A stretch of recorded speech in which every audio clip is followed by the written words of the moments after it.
நான் எழும்புவேன் அவர் பலத்தால். என்னை பலப்படுத்தும், என்னை பலப்படுத்தும் தேவன் உயிரோடு இருக்கிறார். நான் கழுகை போல எழும்ப செய்திடுவார். பாடுங்க, என்னை பலப்படுத்தும், நான் கழுகை போல என்னை எழும்ப பண்ணும், என்னை எழும்ப பண்ணும் ஆண்டவர் என்னோடு இருப்பதா. நான் எழும்புவேன் அவர் பலத்தா. என்னை எழும்ப பண்ணும், நான் எழும்புவேன். ஹல்லேலூயா.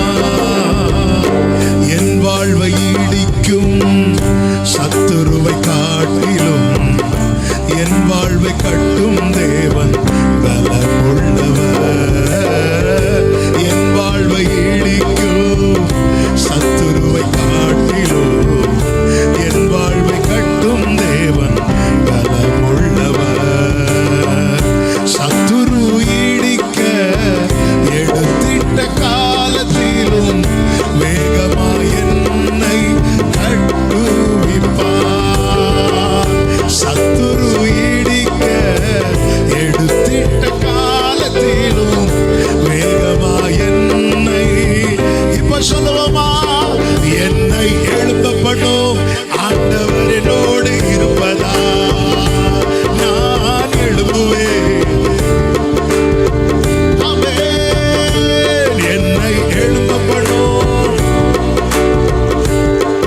ஓ நான் எழும்புவேன்.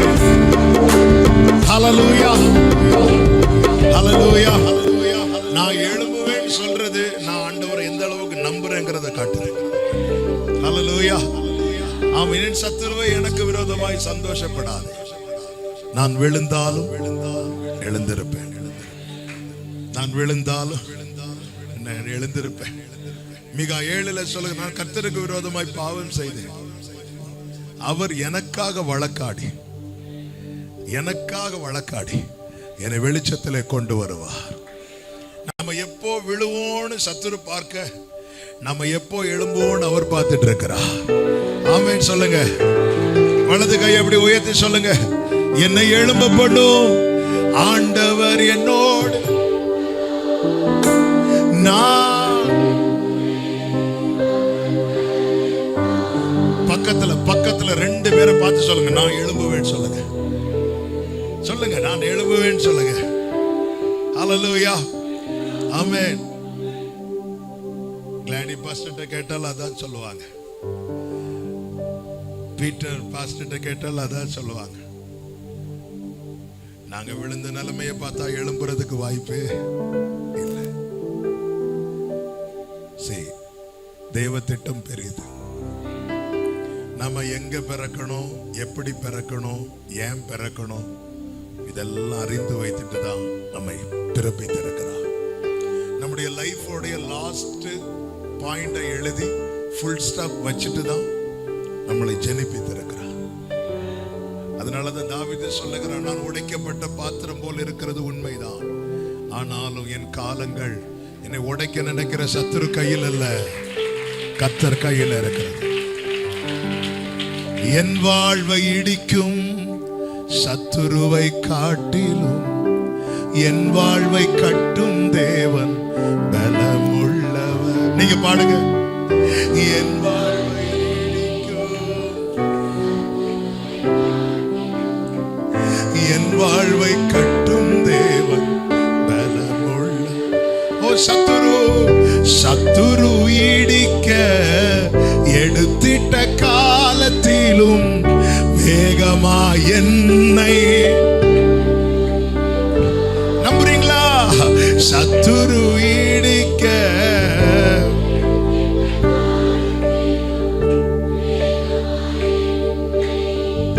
ஆமென். இது அலங்கார வார்த்தை இல்ல, இதுதான் ட்ரூத். எத்தனை பேர் நம்புறீங்க? யோபுவை சத்துரு இடிச்சான். எப்படி இடிச்சான் தெரியுமா? கல்தையரை கொண்டு வந்து இடிக்கிறான், சபையரை கொண்டு வந்து இடிக்கிறான்.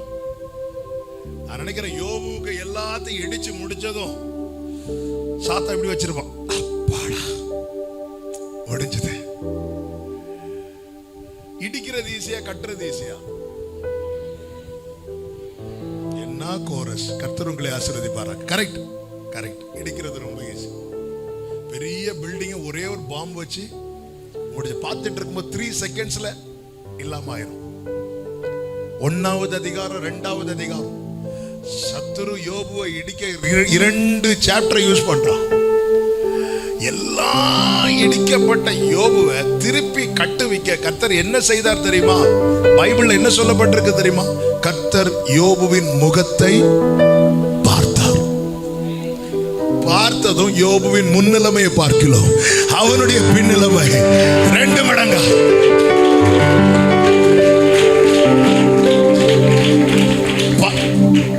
ஆலயத்தில் வந்து ஆராதித்த ஒருவளை முழுவதும் கூனியாக்க சாத்தான் எடுத்துக்கொண்ட வருடங்கள் 18. அவள் கூனிய அந்த கூனை மாத்தி அவளை நிமிர்ந்து மகிமைப்படுத்த இயேசு எடுத்துக்கொண்ட நேரம் 1 செகண்ட். ஒரே செகண்ட். 18 வருஷம் ஆச்சு அவளை கூனியாக்குறதுக்கு. அப்போ ஒருத்தங்க கூனி ஆகுறாங்கன்னா எடுத்ததும் அப்படி கூணாக மாட்டாங்க. எப்படி கூணாகும் தெரியும்ல? கொஞ்சம் கொஞ்சமா கொஞ்சம் கொஞ்சமா கொஞ்சம் கொஞ்சமா கொஞ்சம் கொஞ்சமா கொஞ்சம் கொஞ்சமா 18 இயர்ஸ் வேலை பண்ணி சாத்தான் ஒருத்திய நிமிர விடாம ஆக்குனதும் சாத்தான் இப்படி வச்சிருப்பான். ஆண்டவர் வந்து பார்த்தார். ஆண்டவருடைய ஒரு பார்வை போதும், ஒரு டச் போதும், என் லைஃபே மாறும். 40 வருடம் மோசே கையில் இருந்த உலர்ந்த கோலை துளிர்விட பண்ணி பூ பூக்க வைத்து காய் காய்க்க வைத்து கனி கொடுக்க வைக்க ஒரே ஒரு நைட் என் வாழ்வை இடிக்கும் சத்துருவை காட்டி. சொல்லுங்க, என் வாழ்வை கட்டும் தேவன், என் வாழ்வை இடிக்கும் ரலமதுரோ, என் வாழ்வை கட்டும் தேவன். இப்ப வலது கரத்தை சொல்லுவோம், உயர்த்தி சொல்லுவோம். சத்துரு இடிக்க, இத சொல்லுங்க, எடுத்திட்ட காலத்திலும் வேகமா என்னை கட்டுவிப்பா. நம்புறீங்களா? சத்துரு இடிக்க எடுத்திட்ட காலத்திலும் வேகமா என்னை கட்டுவிப்பா.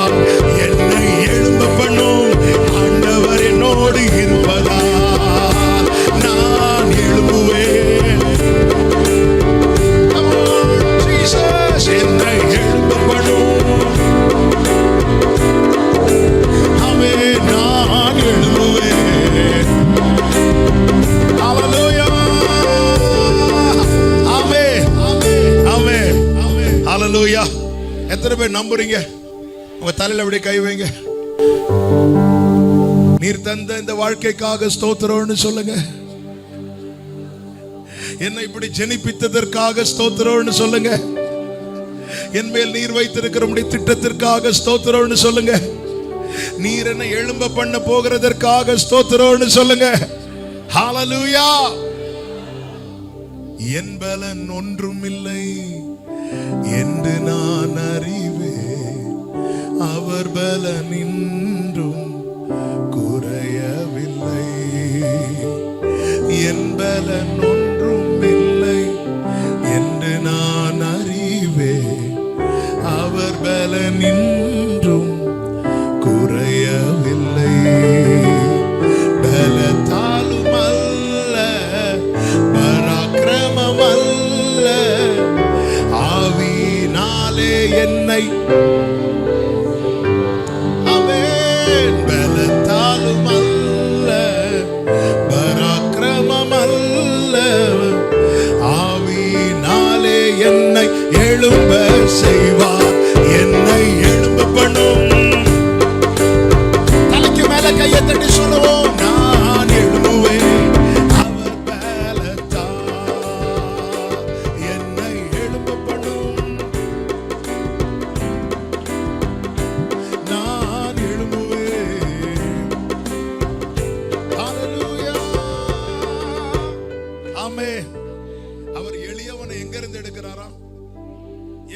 குப்பையிலிருந்து எடுக்கிறார். ஏன்னா அவருடைய திட்டத்துல அந்த குப்பை நீ இருக்க வேண்டிய இடம் அல்ல. குப்பையிலிருந்து எடுத்து, குப்பையிலிருந்து ஒருத்தன் எடுக்கணும்னு அவனை யாராவது தூக்கி குப்பையில போட்டிருக்கணும். அப்படி தூக்கி போட்டவங்களுக்காக ஒருத்தங்க தூக்கி போட்டாதாங்க தூக்கி எடுப்பா. இன்னும் தூக்கி எடுக்கலன்னா உங்களை யாரும் இன்னும் தூக்கி போடலன்னு அர்த்தம். ஆமென். நான் என்னுடைய டெஸ்டிமனி சொல்லும் போது இதை அடிக்கடி சொல்லுவேன். அவர் கட்டணும்னா நம்ம முதல்ல உடையணும். ஸோ உடைக்கிறதுக்கு சிலருக்கு கான்ட்ராக்ட் எல்லாம் கொடுத்து விடுவார். அதுவும் பாஸ்டர்ஸ் பிள்ளைங்களை உடைக்கிறதுக்கு வெளியே இந்த ஆளே தேவையில்லை. ஹல்லேலூயா. கர்த்தர் நல்லவர். அருமையான பாஸ்டர் சொல்லும் போது சொன்னாங்க, அவங்க காலத்துல பாஸ்டர்ஸுக்கு நிறைய மீட்டிங் நடந்துச்சு. ஆனா இந்த காலத்துல பாஸ்டர்ஸ் பிள்ளைங்களுக்கு மீட்டிங் நடக்குதுன்னா, ஆமென், நீங்க இந்த அழைப்பை அறிவதற்கு முன்னமே கர்த்தர் உங்களை ஆயத்தமாக்குகிறார் அர்த்தம். ஹல்லேலூயா. ஆமென் சொல்லுங்க பார்க்கலாம். ஆமென். எளியவனை குப்பையிலிருந்து எடுத்து பிரபுக்களோடு. அப்ப அவருடைய மனசுல என்ன இருக்கு பாத்தீங்களா? ஆண்டவர் என்ன சொல்றார்? பூமியின் உயர்ந்த இடங்களில் உன்னை ஏறி வர பண்ணி உன் தகப்பனாகிய யாக்கோபுடைய சுதந்திரத்தால் நான் உன்னை. அடுத்த வார்த்தை என்ன தெரியுமா? கர்த்தருடைய வாய் இதை சொல்லிட்டு. ஹல்லேலூயா. ஆமென். ஆமென். அருமையான அடுத்த தலைமுறையை உங்களை குறித்த தேவ திட்டம் பெருசு. இன்னைக்கு நீங்க இருக்கிற சூழ்நிலையை பார்த்து கலங்காதீங்க. நீங்க சொல்லுங்க, நான் எழும்புவேன். அநேக இக்கட்டுகளையும் ஆபத்துகளையும் காணும்படி செய்த என்னை நீர் திரும்ப உயிர்ப்பித்து என் மேன்மையை பெருக பண்ணி என்னை மறுபடியும் தேற்றுவீர். இப்ப எல்லாம் தலைக்கு மேல கையை தட்டி சொல்லுவோம், என்னை எழும்ப பண்ணும் ஆண்டவர் என்னோடு இருப்பதா நான் எழும்புவேன் அவர் பலத்தால். எல்லாம் தலைக்கு மேல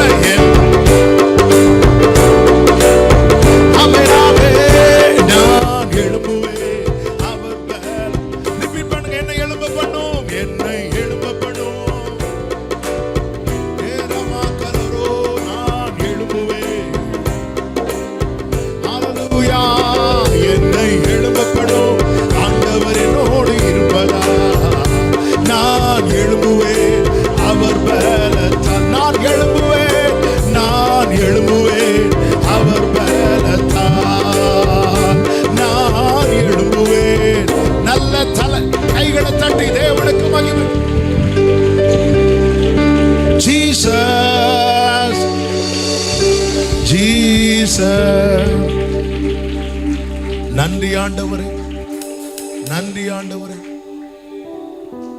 Thank you Lord. ஓ யாரும் அறியாத என்னை நன்றாய் அறிந்து தேடி வந்த நல்ல நேசரே,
கைகளை உயர்த்தி சொல்லுவோம். எங்கள் தேவனே, எங்கள் ராஜனே, எங்கள் தேவனே, எங்கள் என்றும் உம்மையே, என்றும் உம்மையே சேவிப்போ. நன்றியுள்ள சாட்சியாக உமக்கென்றும் ஜீவிப்போ. Thank you, Lord. Thank you, Lord. நன்றியுள்ள சாட்சியாக ஆண்டவரே, எங்களை பார்த்து நீங்க சொல்லணும், இவன் நன்றி உள்ளவன். எங்களை பார்த்து நீங்க சொல்லணும், இவன் உண்மை உள்ளவன். எங்களை பார்த்து நீங்க சொல்லணும், இவன் பிரியமானவன். ஒரு நிமிஷம் உங்க வலது கரத்தை உயர்த்தி இடது கரத்தை இருதயத்தில் வைத்து, எங்கள் தேவனே, எங்கள்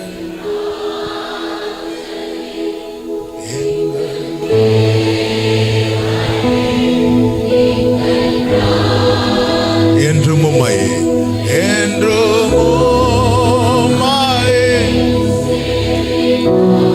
நன்றியுள்ள சாட்சி. நன்றி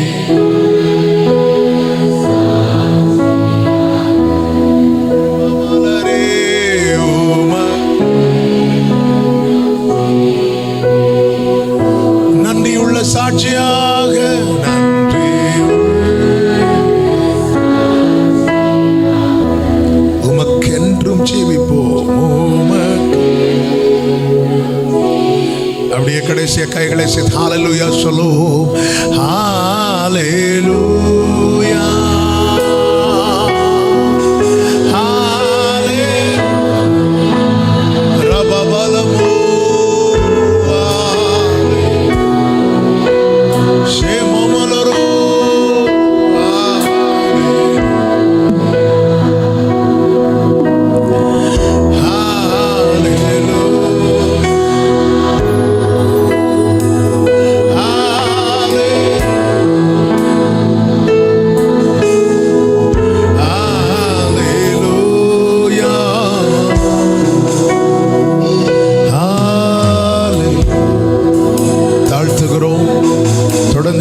பேசுங்கப்பா, மீட்பர் நாமத்தில் பிதாவே, ஆமென். உட்கார்ந்து கொள்வோம். கர்த்தர் நல்லவர். இயேசு கிறிஸ்துவின் நாமத்தினாலே உங்கள் அனைவரை வாழ்த்துகிறேன். என்னை அன்போடு அழைத்த அருமையான சகோதரன் பாஸ்டர் பீட்டர் அவர்களை வாழ்த்துறேன். அவருடைய தகப்பனார் அன்பு போதகர், மூத்த போதகர் பாஸ்டர் ஜஸ்டிஸ் அவர்களை வாழ்த்துகிறேன். மேடையில் இருக்கிற எல்லா கனத்துக்குரிய தேவ மனிதர்களை வாழ்த்துகிறேன். அருமையான பாஸ்டர் கிளாடி அவர்கள் இங்கே இருப்பது சந்தோஷம்.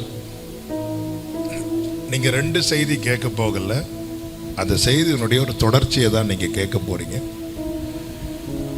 ஆமென்.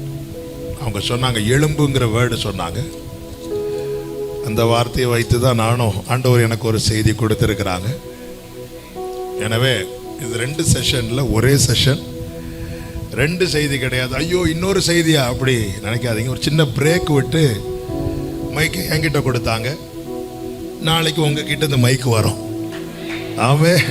கர்த்தர் உங்களை ஆசீர்வதிப்பாராக. வேதத்தை எடுத்துக்கொள்வோம். 1 ராஜாக்களின் புஸ்தகம் 19வது அதிகாரத்தை எடுத்து வைத்துக் கொள்ளுங்கள்.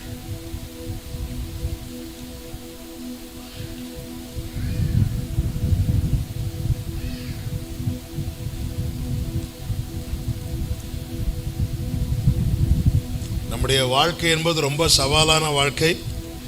எனக்கு இப்போ சவால் இந்த பேஜை திருப்புறது. ஏன்னா இந்த ஃபேன் என்னை திருப்ப விட மாட்டேங்குது. கர்த்தர் ஆசீர்வதிப்பாராக. ஆமென். 1 ராஜாக்கள் 19வது அதிகாரம் அதனுடைய 21வது வசனத்தின் பிற்பகுதியை நான் வாசிக்கிறேன். அவர்கள் சாப்பிட்ட பிற்பாடு அவன் எழுந்து எலியாவுக்கு பின் சென்று அவனுக்கு ஊழியம் செய்தான். நல்ல கவனமாக கேளுங்க. 1-2 காரியத்தை நான் டச் பண்ணிட்டு ஜெபம் பண்ண விரும்புகிறேன்.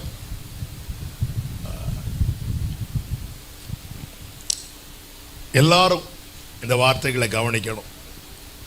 என்னையும் சேர்த்து தான் சொல்றேன். இந்த எலிசாவுக்கு இடையே இருக்கிற அந்த உறவு நமக்கும் இயேசுவுக்கும் இடையே இருக்கிற உறவோடு ஒப்பிட்டு ஒரு சில காரியங்கள் கடந்த வாரத்தில் பரிசுத்த ஆவியானவர் இதுக்கு நேராக என் பார்வையை திருப்பினார், என்னை பலப்படுத்தினார். உங்களுக்கு அது பலனாக இருக்கும். உங்கள் பின்னாட்களுக்கு இது நிச்சயமாய் ஆசீர்வாதமாய் இருக்கும் என நம்பி இந்த வார்த்தைகளை நான் சொல்ல விரும்புகிறேன். இந்த எலிசாவை நமக்கு அறிமுகப்படுத்தும் போதே அவர் எங்க இருக்கிறார் அப்படின்னா, அந்த 19வது வசனத்தை வாசிங்க. அவ்விடம் விட்டு புறப்பட்டு போய் 12 ஏர் பூட்டி உழுத சாப்பாத்தின் குமாரனாகிய எலிசாவை கண்டான். 12 ஏர்ல எலிசா 12ஆம் ஏரை ஓட்டி கொண்டு, இங்கதான் எலிசாவை குறித்து நமக்கு தெரியுது. அவன் அப்படியே போயின்னா, அந்த அவன் யாருன்னா எலியா. எப்படியே போய் பார்க்கணும்னா, இதுக்கு மேல நம்ம படிக்கும்போது எல்லாம் தெரிந்த வசனங்கள் தான், அதனால ரொம்ப நான் வசனத்தை வாசிக்க வைக்கல. எலியாவை கர்த்தர் எங்கே கொண்டு வருகிறார்னா, கர்த்தருடைய பர்வதத்தில் கொண்டு வருகிறார். கர்த்தருடைய பர்வதத்தில் கர்த்தருக்கும் எலியாவுக்கும் இடையிலே ஒரு கான்வர்சேஷன் ஓடுது. அந்த கான்வர்சேஷன்ல ஆசகேலை குறித்து பேசப்படுகிறது, யெகூவை குறித்து பேசப்படுகிறது, அது நடுவில் எலிசாவை குறித்தும் பேசப்படுகிறது. கர்த்தருடைய பர்வதத்தில் கர்த்தர், எலியா 2 பேர் நடுவில் யாரை குறித்த பேச்சு நடக்குது அப்படின்னா, எலிசாவை குறித்த பேச்சு நடக்குது. இது யாருக்கு தெரியாது தெரியுமா? எலிசாவுக்கு தெரியாது. எலிசா இப்போ இருக்கிறது சேர்ல இருக்கிறார். ஏர் பூட்டி உழுறாருன்னு அவர் எங்க இருக்கிறார்? சேர்ல இருக்கிறார். ஆனால் எலிசாவை குறித்த திட்டம், எலிசாவை குறித்த பேச்சு எங்கே நடைபெறுகிறது என்றால் கர்த்தருடைய பர்வதத்தில். ஆமென், ஆமென். தேவனால் தெரிந்து கொள்ளப்பட்ட ஒவ்வொருவனும் அவன் இருக்கிற நிலையை வைத்தல்ல தேவன் திட்டமிடுவது அவருடைய உயர்வை வைத்து, அவருடைய மேன்மையை வைத்து, அவருடைய ஸ்டாண்டர்டை வச்சு தான் அவர் திட்டம் போடுவார். அதனால தான் பைபிளில் ஒரு வசனம் இருக்கு. அந்த வசனம் எனக்கு சரியா சொல்ல தெரியல. அதாவது கிறிஸ்துவின் பைத்தியம் என்பது மனுஷனுடைய ஞானத்திலும் மேலானது. அதாவது மனுஷன் ரொம்ப யோசிச்சுட்டு ஒரு காரியத்தை செய்யறான் தெரியுமா, ஆண்டவர் சும்மா விளையாட்டா செய்யறது கூட அதை விட பெருசா இருக்குமா. ஹல்லேலூயா, ஆமென். நல்ல கவனிங்க. என்னை குறித்த தேவ திட்டம் அது என்கிட்ட கேட்டுட்டு போடப்பட்டதல்ல. என்னை குறித்த தேவ திட்டம், இவன் எந்த சிச்சுவேஷன்ல இருக்கிறான், இவனுக்கு எவ்வளவு ஞானம் இருக்கு, இதை வைத்து போடப்பட்டதல்ல. எரேமியா கிட்ட கர்த்தர் சொன்னது, நீ தாயின் வயிற்றில் இருக்கும் போதே உன்னை நான் யாரா பார்த்தேன் தெரியுமா? தீர்க்கதரிசியா நான் பார்த்துட்டேன். இது எப்படிங்க பார்க்க முடியும்? நம்ம ஸ்கேன் எடுத்து பார்ப்போம் வயிற்றில் இருக்கிற பிள்ளைய, அதுல எது பிள்ளைன்னு டாக்டர் சொன்னாதான் நமக்கே தெரியும். இதுல எது கண்ணு, எது காது, எது மூக்கு, எது கால், ஒன்றும் தெரியாது. ஆனா ஆண்டவருடைய பார்வை என்பது எப்படிப்பட்டது தெரியுமா? நம்முடைய நாளையை பார்க்கிறவர். ஆமே, நான் என்னுடைய இன்னைக்கு பார்க்கிறேன், சத்ரு என் பாஸ்ட பார்க்கிறான், கர்த்தர் என் ஃபியூச்சரை பார்க்கிறார். ஆமேன் சொல்லுங்க பார்க்கலாம். ஆமேன் சொல்லுங்க. அதனாலதான் ஆண்டவர் சொல்றாரு, பாஸ்ட பார்த்து சாத்தான் என்ன சொல்லுவான் தெரியுமா? நீ எல்லாம் தேர மாட்ட, நீ எல்லாம் பாஸ்டர் பிள்ளையா பிறந்து என்கிட்ட சொன்னாங்களே நான் +2 படிக்கும் போது, நீ இந்த ஃபேமிலியில பிறந்து வேஸ்ட்னாங்க, ஓன்னு வந்து அழுதேன். ஆனால் அந்த அழுகையெல்லாம் தான் என்ன இன்னைக்கு இங்கே வந்து நிறுத்தி இருக்கிறது. ஸோ ஆண்டவர் அனுமதிக்கிற எல்லா சூழ்நிலைகளுக்காக ஸ்தோத்திரம். ஆமென் சொல்லுங்க. ஆமென். ஆண்டவர் என்ன சொல்லுகிறார்? வேதம் என்ன சொல்லுகிறது? நீங்கள் எதிர்பார்த்திருக்கும் முடிவை உங்களுக்கு கொடுக்கும்படிக்கு உங்கள் பேரில் நினைத்திருக்கிற நினைவுகளை நான் அறிவேன். பாரு, எனக்கு தெரியும் நான் ஒன்னு அன்னைக்கு என்ன நினைச்சேன். அவைகள் தீமைக்கு அல்ல. ஆமென். ஹல்லேலூயா. ஆண்டவர் நல்லவர்னு சொல்றோம்ல. ஏன் நல்லவர்னு சொல்றோம்? ஒருத்தங்களை எப்போ நல்லவர்னு சொல்லுவோம்? அழகா பேசுறீங்க, பேசுங்க. நாளைக்கு மைக்கு உங்ககிட்ட வரும். நாங்க படும் கஷ்டம் என்னன்னு அப்போ உங்களுக்கு தெரியும். அதனால இப்பவே நீங்க பேசுங்க. ஏன் ஒருத்தங்களை எப்போ நல்லவர்னு சொல்றோம்? நன்மை செய்யறதுனால. அப்ப அவர் யாரு? நல்லவர். நம்மை குறித்து தீமையானதை யோசிப்பாரா? யோசிக்க மாட்டாரா? அதனாலதான் சொல்றார், அவைகள் தீமைக்கு அல்ல, சமாதானத்துக்கு ஏதுவான நினைவுகளை. நம்மை குறித்து தீமையா யோசிக்கிறதுல முதல் ஆள் யார் தெரியுமா? ரெண்டாவது ஆள் யார் தெரியுமா? நாம தான். வேற யாரு? நாம தான். ரெண்டாவது ஆளை நீங்க பார்க்கணும்னா வீட்டில் போய் கண்ணாடியில பாருங்க. ஏ நீயா அப்படின்னு சொல்லுவீங்க. நாம் பல பாபேல் கோபுரங்களை கட்டுகிறோம். கர்த்தர் அவருடைய திட்டத்தை ஹெவியா வச்சதுனால பிரதிஷ்டைக்கு முந்தின நாள் வந்து தாறுமாறாக்குகிறார். இதுதான் நமக்கு புரியல. ஆண்டவர் கேட்டா நாம் அப்படியே பிளான் பண்ணுவோம். பல ஏங்க 99 வயசுல ஆபிரகாம் ஜெபத்தை மாத்திரம். என்ன ஜெபம்? 99 வயசுல ஆபிரகாமுடைய ஜெபம், இஸ்மவேல் உமக்கு முன்பாக 24 வருஷம் காத்திருந்து எதிர்பார்த்து ஜெபித்த ஒரு காரியத்தை 99 வயசுல மாத்துறாரு. இனி இதை நான் நம்பி பிரயோஜனம் இல்லை. நம்ம பிரேயரை மாற்றுவோம். கர்த்தர் திட்டத்தை மாற்ற மாட்டார். கர்த்தர் சொல்லுங்க, நான் நினைத்திருக்கிற படியே நடக்கும், நான் நிர்ணயித்த படியே நிலை நிற்கும் என்று சேனைகளின் கர்த்தர் ஆணையிட்டு சொல்லுகிறார். ஆமென் சொல்லுங்க பார்க்கலாம். நான் நம்புறேன், நான் விசுவாசிக்கிறேன். இன்னைக்கு இங்க இருக்கிற ஒவ்வொருவருமே, நீங்க இருக்கிற சிச்சுவேஷன் வெளியே சொல்வதற்கு ஏதுவா இல்லாம இருக்கலாம். ஆனால் நீங்கள் தேவ சமூகத்திலே நினைவு கூறப்பட்டவர்கள். தேவ சமூகத்திலே உங்களை குறித்த பேச்சு நடந்திருக்கிறது. என்னை குறித்த கான்வர்சேஷன், என்னை குறித்த டிஸ்கஷன், என்னை குறித்த பேச்சு பரலோகத்தில் ஏற்கனவே நடந்திருக்குன்னு நம்புறவங்க மட்டும் வலது கையை உயர்த்தி ஆமென் சொல்லுங்க. ஒரு பிரசங்கமா இதை கேட்காதீங்க. எனக்கான ரேம என்கிட்ட ஆண்டவர் ஏதோ சொல்ல வரார். ஒவ்வொரு செய்தியை நான் அப்படிதான் ஆண்டவர் கிட்ட கேட்பேன். என்கிட்ட என்ன சொல்றீங்கப்பா? ஜனங்களுக்கு நீங்க கொடுங்க, என்கிட்ட என்ன இதுல சொல்ல வரீங்க? நீங்க இப்படி கேட்டு பாருங்க, உங்க இருதயம் என்னை கொழுந்து விட்டு எரியும். உங்க கண்கள் திறக்கப்படும். இங்கிருந்து போகும்போது வந்த வண்ணமா அல்ல, நான் பாடினது போல புது பலன் அடைந்து. ஆமென். தேவ திட்டம். நீங்க நல்ல கவனிங்க. இப்போ எலியா பர்வதத்திலிருந்து டிஸ்கஷன் முடிச்சிட்டு இறங்கி வரார். இது போலதான் பிதாவின் வலது பாரிசத்தில் வீற்றிருந்தவர் நமக்காக இறங்கி வந்தார். இறங்கி வந்து பார்க்கிறார். யார பார்க்கிறார்? அந்த கண்ணு யார தேடுது தெரியுமா? மேல யார பத்தி பேச்சு நடந்துச்சோ அவனை தேடுது. அழகான கண்கள். அதாவது ஆண்டவர் ஒரு ஆளை பார்க்கிறாங்கன்னா சும்மா கிடையாது. என் ஆண்டவருடைய பார்வையில என் எதிர்காலம், என் ஆண்டவருடைய ஒரு கற்சாடி அப்படி பார்த்துட்டு உள்ள என்றானார். முடிஞ்சது. இன்னைக்கு வரைக்கும் அந்த கற்சாடியை பத்தி பேசுறோம். பக்கத்து தெருவில் ஒரு கழுதையும் அதன் குட்டியும் கட்டப்பட்டிருப்பதை நீங்கள் காண்பீர்கள். அதன் அர்த்தம் நான் ஏற்கனவே பார்த்துட்டேன். அதை கட்டுனதையும் பார்த்தேன், யார் கட்டுனானும் பார்த்தேன். ஒருவரும் ஒரு காலம் பயன்படுத்திடாதது இதுவரை அது யாருக்கு யூஸ் ஆகும்? நான் எல்லாத்தையும் பார்க்கிறேன். என் ஜனத்தின் உபத்திரவத்தை நான் பார்க்கவே பார்த்து அவர் பார்க்கிறார். கடற்கரையில் நின்ற 2 படகுகளை அவர் கண்டார் அப்படின்னு இருக்கு லூக்கா 5:2. நான் கேட்கிறேன், எத்தனை பேர் பீச் ஏரியா போயிருக்கீங்க? பீச் கடற்கரைக்கு போனவங்க அப்படி கை தூக்குங்க. கடற்கரையில் எத்தனை போட்டு நிற்கும்?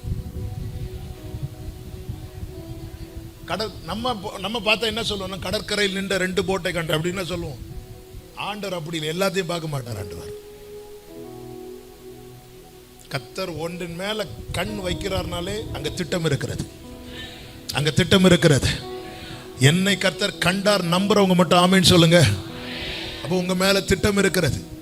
12 ஒவ்வொருத்தரையா எலியா பார்த்தான் என்றல்ல, 12வது. அப்போ திட்டம் எப்படி இருக்கிறது? ஹெவியா இருக்கு.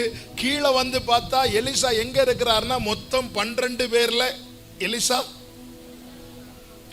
நேற்று எங்க ஸ்கூல்ல சிங்கிங் காம்படிஷன் நடந்துச்சு, பாட்டு போட்டி நடந்துச்சு. எனக்கு 3rd பிரைஸ் கிடைச்சது. ரொம்ப சந்தோஷம். எத்தனை பேர் பாடினீங்க? 3 பேர் பாடணும். நான் 10th படிக்கும் போது எனக்கு ஒரு வாட்டி கிளாஸ் ஃபர்ஸ்ட் கிடைச்சது. அப்போ எங்கள் ஸ்கூலில் 1st, 2nd, 3rd ரேங்குக்கெல்லாம் கூப்பிட்டு வந்து ஃப்ரெண்டில் அசம்பிளியில் ஃப்ரெண்டில் கூப்பிட்டு பேட்ச் கொடுப்பாங்க. ஒவ்வொரு கிளாஸாக கூப்பிடுவாங்க. 10th B first rank Johnson சொல்லிட்டு அடுத்து வாசிக்கிறதுக்கு யாருமே இல்லை. அப்போ எங்கள் பிரின்சிபால் கேட்டார், ஏன்பா 2nd ரேங்க் 3rd ரேங்க் வரலையா? சார் நான் மட்டும்தான் சார் பாஸ் ஆனேன். இங்கே எலிசா 12வது வராரு. ஏன் 12வது வராருன்னா 13வது ஆளு. திட்டம் பெருசு, ஆனா எலியாவின் நிலைமையோ இருக்கிறதுல கடைசி. ஆண்டவர் சொல்ற, மனுஷன் பார்க்கிறபடி பார்க்க மாட்டேன். அபிஷேகம் பெற்ற சாமுவேலுடைய பார்வை மூத்த பையன் எலியாபு மேல் போகும்போது பரலோக தேவனுடைய பார்வை இருக்கிறதுல கடைசி தாவீது மேல போகிறது. ஆண்டவரே, இவன் அல்லவா தகுதி உள்ளவன். தேவனால் தெரிந்தெடுக்கப்பட்டவனுடைய தகுதி என்ன தெரியுமா? தேவ தயவு தான் தகுதி. ஆமே, மனுஷன் பார்க்கிறபடி நான் பார்க்க மாட்டேன். எலியா வந்து பார்க்கும்போது 12 அந்த வசனத்தில் என்ன சொல்லப்பட்டிருக்கிறது? 12 ஏர் போட்டி உழுத சாப்பாத்தின் குமாரனாகிய எலிசாவை கண்டான். அவன் 12ஆம் ஏரை ஓட்டி கொண்டிருந்தான். இப்போ எலியாவின் பார்வை எப்படி இருக்கிறது தெரியுமா? அவன் எப்படி இருக்கிறான், எத்தனாவது ரேங்க்ல இருக்கிறான் என்றல்ல, இந்த எலிசாவை குறித்து கர்த்தர் என்கிட்ட என்ன சொன்னார் அப்படிதான் பார்க்கிறார். அப்படிதான் பார்க்கிறார். சகேவை எல்லாரும் பாவின்னு பார்க்கும்போது கர்த்தர் அவனை இவனும் ஆபிரகாமின் குமாரனா இருக்கிறான். இன்னைக்கு தேவன் நம்மை அவருடைய திட்டத்தின்படி பார்க்கிறதுனால மட்டும்தான் இந்த தீபம் இன்னும் அணையாமல் எரிந்து கொண்டே இருக்கிறது. உலகத்தின் பார்வையை கர்த்தர் எடுத்து ஒரு விசை பார்த்திருந்தால் கூட இன்னைக்கு நாம கிடையாது. என்னை கேட்டுக்கொண்டிருக்கிற அன்பு சகோதரா சகோதரி, அன்பு தம்பி தங்கச்சி, அன்பு ஊழியர்களே, ஒன்றை புரிந்து கொள்ளுங்கள். நீங்க தேவனால் தெரிந்தெடுக்கப்பட்டவங்கிற நிச்சயம் இருக்குன்னா உங்களை இன்னைக்கு யார் யார் எப்படி பார்க்கிறாங்களோ அதை நினைச்சு கொஞ்சமும் ஒரி பண்ணாதீங்க. உங்களை அவர் பார்க்கிற விதம் வேற. ஆண்டவர் என்ன சொல்லுவார்? நீ என்னை நோக்கி கூப்பிடு, அப்பொழுது நான் உனக்கு அறிந்ததும் உனக்கு எட்டினதும் நான் சொல்லுவார். உனக்கு அறியாததும் உனக்கு எட்டாதது. இன்னைக்கு நான் தாழ்மையா சொல்றேன், என் மினிஸ்ட்ரியில எது பார்க்கிறனோ இதெல்லாம் ஒரு காலத்துல நான் கற்பனையில கூட பார்க்காதது. ஏனென்றால் எனக்கு தெரியும், என்னை பத்தி என்னுடைய ஸ்ட்ரென்த் தெரியும், என்னுடைய வீக்னஸ் தெரியும், எனக்கு எது வரை அச்சீவ் பண்ண முடியும் தெரியும், எனக்கு எது வரை ரீச் ஆக முடியும் தெரியும். நான் போட்டது ஆபிரகாமை போல ஒரு கூடாரம், ஆனால் கர்த்தர் எனக்காய் போட்டது, அவர் கூடாரத்திலிருந்து வெளியே வந்து நான் போட்ட கூடாரத்தை பாருண்டு எப்படி ஆபிரகாமுக்கு வானத்தை காண்பித்து கொடுத்தாரோ, என கேட்கிற ஒவ்வொருவருக்கும் சொல்கிற, தேவனிடத்தில் பட்சபாதம் இல்லை. உன்னை குறித்து தேவன் திட்டம் போட்டிருப்பார் என்றால் அது பூமிக்கு வானம் எவ்வளவு உயரமோ. ஆபிரகாம் கூடாரத்தை போட்டுட்டு, ஆண்டவரே எங்க வீட்டில் எலியேசர் இருக்கிறான், நீ வெளியே வா. ஆவே, நீ போட்ட கூடாரத்துக்குள்ள என் திட்டம் நிக்காது, நீ வானத்தை பார் அப்படிங்கிறார். ஏன்னா அது அவர் விரித்தது அல்லவா. ஆபிரகாம, நீ உனக்கு 10க்கு 10 கூடாரம் போடுறதுக்கு 4 பேர் சப்போர்ட் வேணும், ஆனால் நான் ஒருவராய் வானத்தை விரித்தேன். ஹல்லேலூயா. ஏசாயா 46 இருக்கிறது, நான் அதை திட்டம் பண்ணினேன், அதை நிறைவேற்றுவேன். தேவனின் திட்டம் பெருசு, அது நமக்கு சொன்னா புரியாது, ஆனால் அதில் நடக்க தான் புரியும். அதனால தான் உங்களை அதிசயமாய் நடத்தி வந்த உங்கள் தேவனாகிய கர்த்தருடைய நாமத்தை துதிப்பீர்கள், என் ஜனங்கள் ஒருபோதும் வெட்கப்பட்டு. அதுக்கு ஒரு அந்த எண்டில் தான் தெரியும், சொன்னா புரியாது. அதனாலதான் குருடரை அவர்கள் அறியாத வழியிலே நடத்தி, அவர்களை தெரியாத வழியிலே கொண்டு வந்து, அவர்களுக்கு முன்பாக இருளை வெளிச்சமும் கோணலை செவ்வையுமாக்குவேன். யார் குருடன்? என் தாசனை அல்லாமல். இங்க குருடன் சொல்றது யாரு தெரியுமா? கண்ணு தெரியாதவன அல்ல, பாதை தெரியாதவன. தெரிஞ்ச பாதையில போன என்ன சொல்லுவோம்? இந்த புதுசா டிரைவிங் படிச்சவங்கள கார்ல ஃப்ரண்ட்ல உட்கார வைங்க, அவங்களும் சேர்ந்து பிரேக் போடுவாங்க, பார்த்துருக்கீங்களா? அவங்களும் ஸ்டியரிங் ஒண்ணுதான் இருக்கும், ஆனா 4 பேர் ஓட்டிட்டு இருப்பான் கார்ல இருந்து. தெரியாதவங்க. இப்போ நாங்கள் வெளியூர்களுக்கெல்லாம் வெளிநாடுகளுக்கெல்லாம் மீட்டிங் போகும்போது எங்களை கூப்பிட வருவாங்க. சில டைம் பாஸ்டர்ஸ் வருவாங்க, சில டைம் அவங்க டீம்லேருந்து யாரையாவது அனுப்பி விடுவாங்க. சொல்லுவாங்க, பாஸ்டர் இந்த கார், இந்த கலர் கார் நிற்கும், இந்த பிரதர் நிற்பாங்க, உங்களை பார்த்தோன்னே அவங்க ப்ரைஸ் லாட் சொல்லுவாங்க. நேரம் எங்களை காரில் கொண்டு உட்கார வைப்பாங்க, வண்டி எடுப்பாங்க. எங்கே போகிறாங்கன்னு எங்களுக்கு அவங்க கிட்ட நாங்கள் என்ன சொல்ல மாட்டோம் தெரியுமா? ரைட்டில் போங்க, லெஃப்டில் போங்க. ஏன்னா எங்களுக்கு என்ன தெரியாது?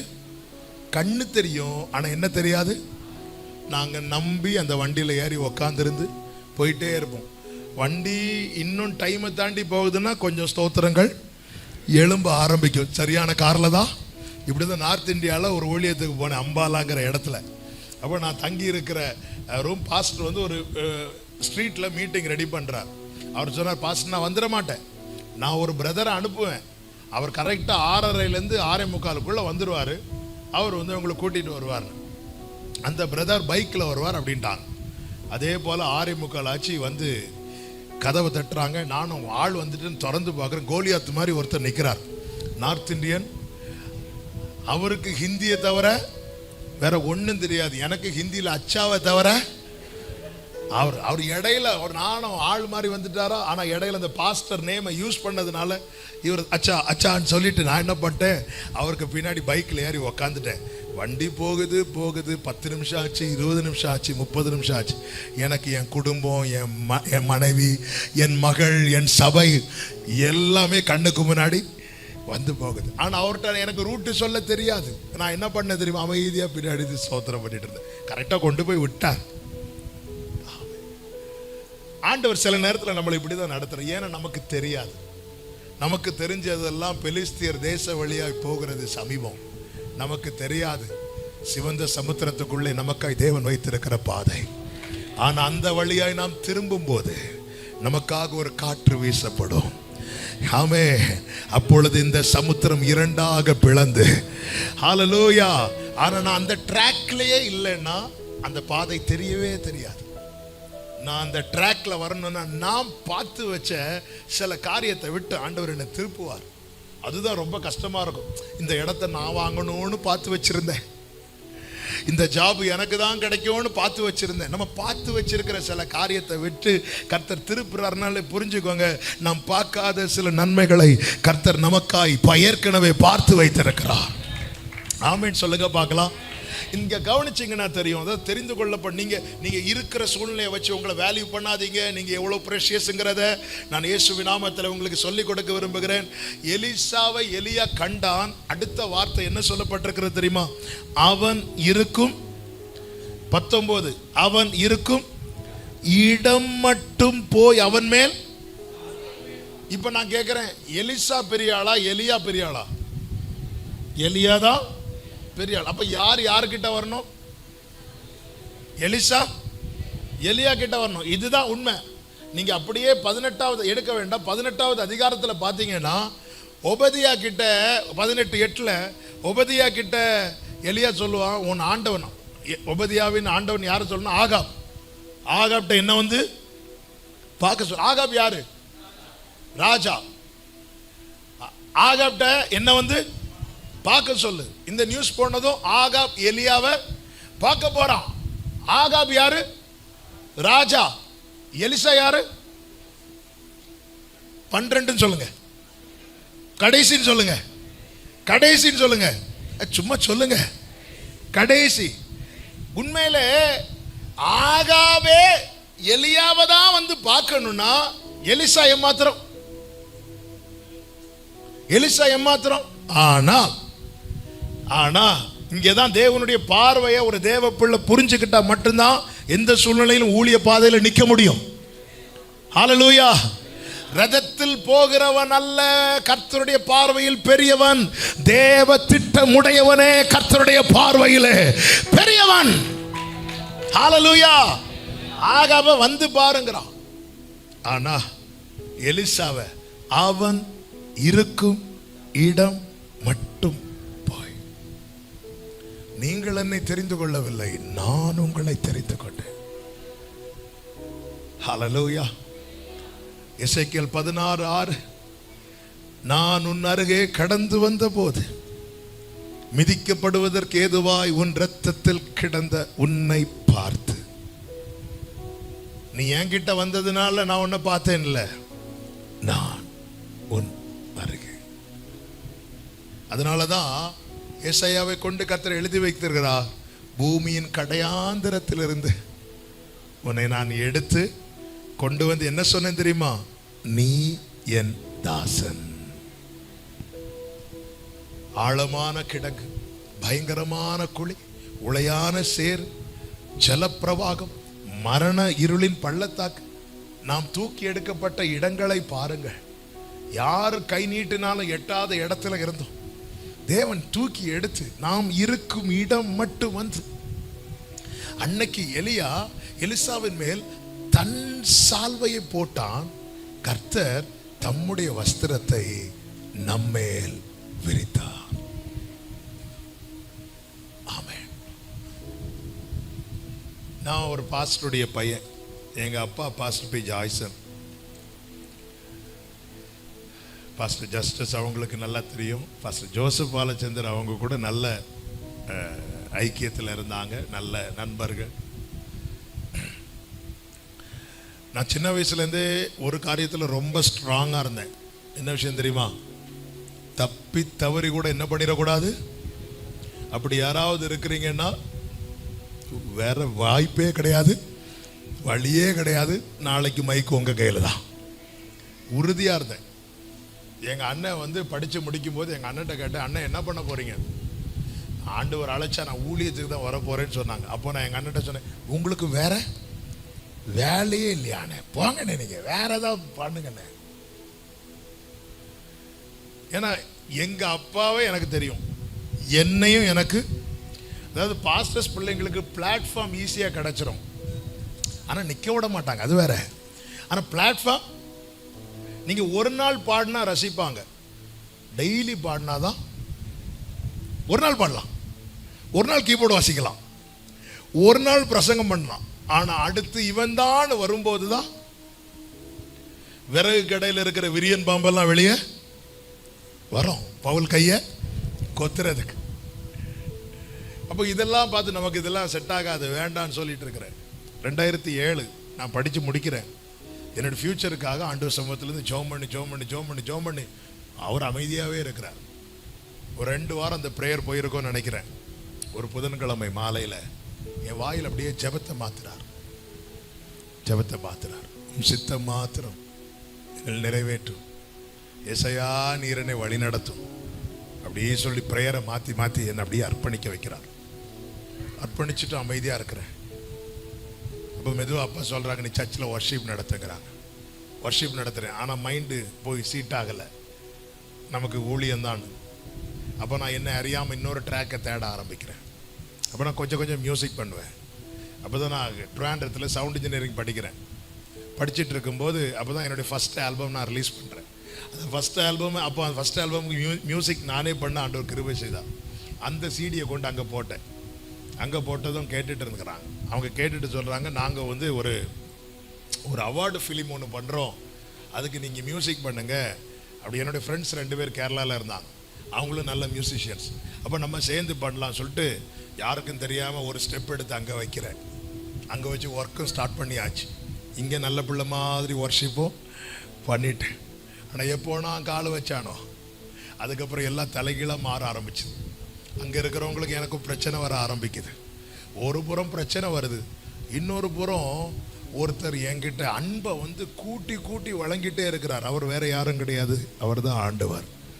அதாவது நான் நின்ன நிலையை பார்த்தா என்ன ஆண்டவர் எங்கேயாவது அடித்து போட்டிருக்கணும். அடிக்க வேண்டிய இடத்துல அன்பை வந்து காட்டுறார். கரெக்டாக ஒரு குறிப்பிட்ட சூழ்நிலையில் ஆண்டவர்கிட்ட இப்படியெல்லாம் கேட்க வச்சார். ஏன் ஆண்டவர் என்னை துரத்தி துரத்தி லவ் பண்றீங்க?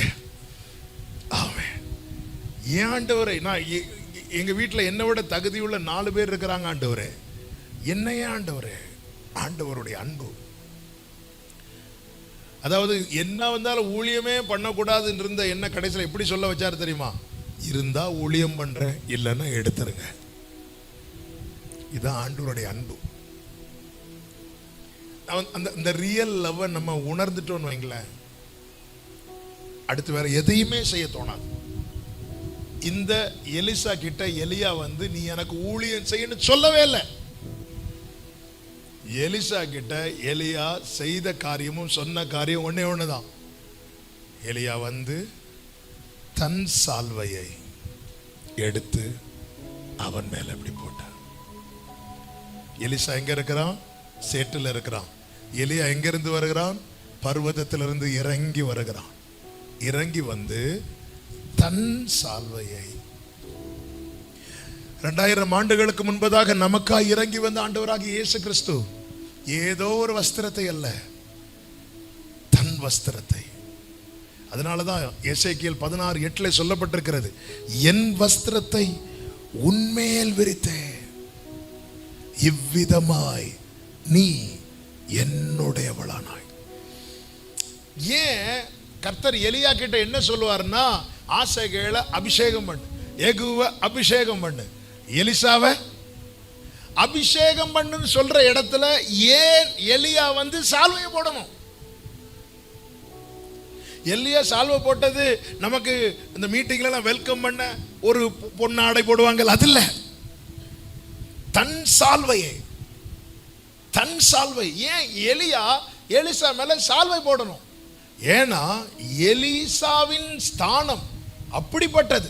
நீங்க ஆசகேலை என்ன சொல்லுவார் அப்படின்னா, ஆசகேலை சீரியாவின் ராஜாவாக அபிஷேகம் பண்ணு, யெகூவை இஸ்ரவேலின் ராஜாவாக அபிஷேகம் பண்ணு, எலிசாவை உன் ஸ்தானத்தில். க்ளோரி. நல்ல லிசன் பண்ணுங்க.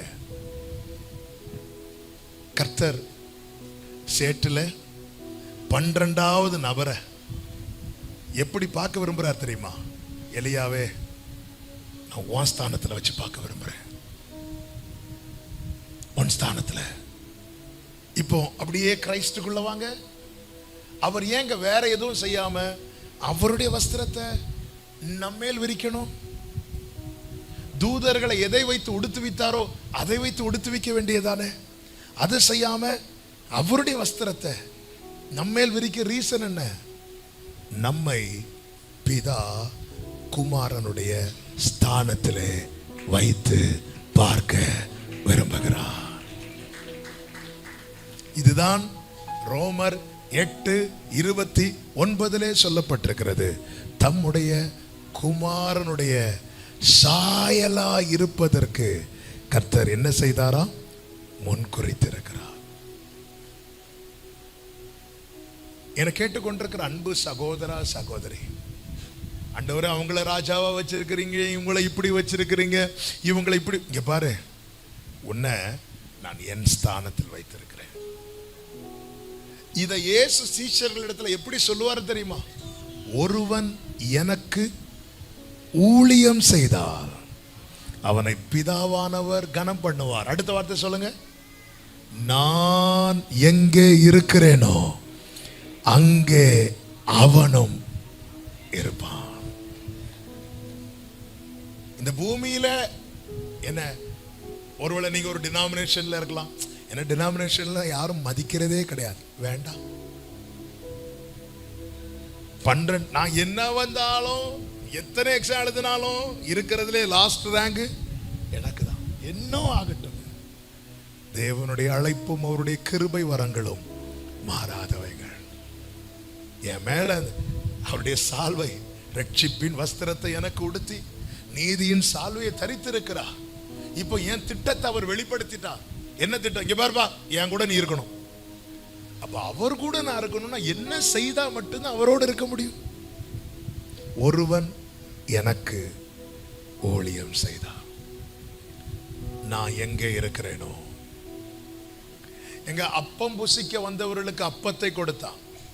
அவரோடு இருக்க வந்தவர்களுக்கு சொல்லுகிறார், நாளைக்கு 12 கோத்திரங்களை நீங்க ஆள போறீங்க. என் கூட இருந்தவங்க நீங்க. கர்த்தருக்கென்று ஒரு ஸ்டெப் எடுத்து வைக்கிறது, கர்த்தருக்கென்று ஊழியம் செய்ய அர்ப்பணிக்கிறது. இந்த பூமியிலே ஆகாப்பை போன்ற ராஜாக்கள் இருந்தாலும் அவர்களை அல்ல. ஆமென். இந்த அழைப்பின் சத்தத்துக்கு ஒருவன் எழுந்து வருவான் தெரியுமா? அவர்களை தான் பரலோகம் பெரிதாய் பார்க்கும். பெரிதாய் பார்க்கும். பொதுவாகவே இந்த பாஸ்டர்ஸ் பிள்ளைங்க ஊழியம் செஞ்சாலே சிலருக்கு பிடிக்காது. ஏன் பிடிக்காது? என்ன கேட்ட, பாஸ்டர்ஸ் பிள்ளைங்க அவங்க ஃபர்ஸ்ட் பிரையாரிட்டி என்னதான்? ஊழியம் செய்யணும். சிலருக்கு அதுக்கான முழு அழைப்பு இல்லாமல் இருக்கும். ஆனா அவங்க எந்த நிலையில இருந்தாலும் என்ன செஞ்சிட்டு இருக்கணும்? ஊழியம் செய்யணும். ஒரு டாக்டர் பிள்ளை டாக்டர் ஆகிறான், எல்லாரும் பாராட்டுறாங்க. ஒரு அரசியல்வாதி பையன் அரசியல்வாதி ஆகிறான், எல்லாரும் ஓட்டு போடுறாங்க. ஒரு பெரிய பிசினஸ் வச்சு நடத்துறவங்க பிள்ளை அது கேட்டா போல படிக்க வச்சு மாத்துறாங்க. ஆனா ஒரு பாஸ்டர் பிள்ளை பாஸ்டர் ஊழியம் செஞ்சா மட்டும் எங்க மற்றவங்க பார்வையை வச்சு நீங்க உங்க அழைப்பை தீர்மானிக்காதீங்க. உங்களை இந்த குடும்பத்தில் பிறக்க வைத்திருப்பதற்கு ஒரு நோக்கம் உண்டு. எங்க அப்பா செஞ்ச ஊழியம் பக்கத்துல கூட நான் இன்னும் செய்ய வரல. அவங்க செஞ்ச ஊழியம் அது வேற. ஆனா வெளியே தெரியல. இன்னைக்கு கிருபையினால இன்னொரு 4 பேருக்கு தெரியுது. ஏன் தெரியுது தெரியுமா? எங்க அப்பாவுக்கு எட்டாதத எங்க அப்பா தோள்ல என்ன ஆண்டவர் வச்சு எட்ட வச்சார். என் வீட்டில் பிள்ளைங்களும் உண்டு. எனக்கு என்னுடைய பொண்ணு உண்டு, என் தம்பி டேவிட்டுடைய பிள்ளைங்க உண்டு. சில டைம் இந்த ஃபேனை தொடரணுமாங்க. எனக்கு ஃபேன் எட்டாது. ஆனால் நான் என்ன பண்ணுவேன்னா, என் பிள்ளைய தூக்கி தொட வைப்பேன். அதை நான் என்ன பண்ணுறேன் தெரியுமா? ரசிப்பேன். எனக்கு கீழே இருந்து கை நீட்டினா மேலே இருக்கிற ஃபேன் எனக்கு எட்டாது. ஆனால் என்னால் என் பிள்ளைய தூக்கி என்ன செய்ய வைக்க முடியும்னா தொட வைக்க முடியும். அதுதான் என் தேவன், தலைமுறைகளின் தேவன். தலைமுறைகளின் தேவன். ரீகன் கோமஸ் அண்ணன் அழகான ஒரு பாட்டு எழுதியிருக்கிறாங்க. நாங்கள் அடிக்கடி இந்த சாங் யூஸ் பண்ணுவோம். தலைமுறை தலைமுறையா எங்கள் அடைக்கலம், ஆமென். முற்பிதாக்கள் எங்கள் பரிசுத்த தெய்வம் நீரே.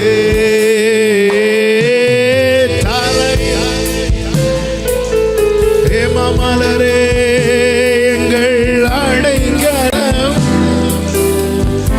சொல்லுங்க, முற்பிதாக்கள் ஆராதித்த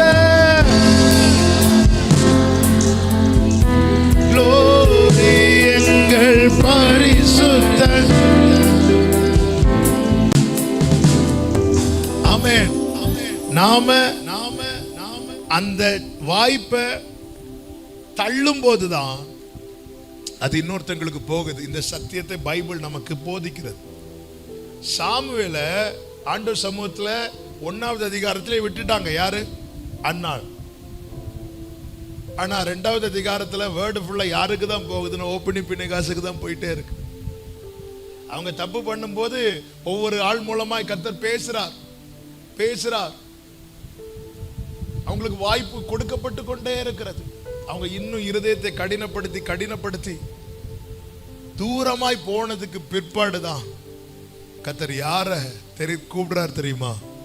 சாமுவேல் கூப்பிடுறார்.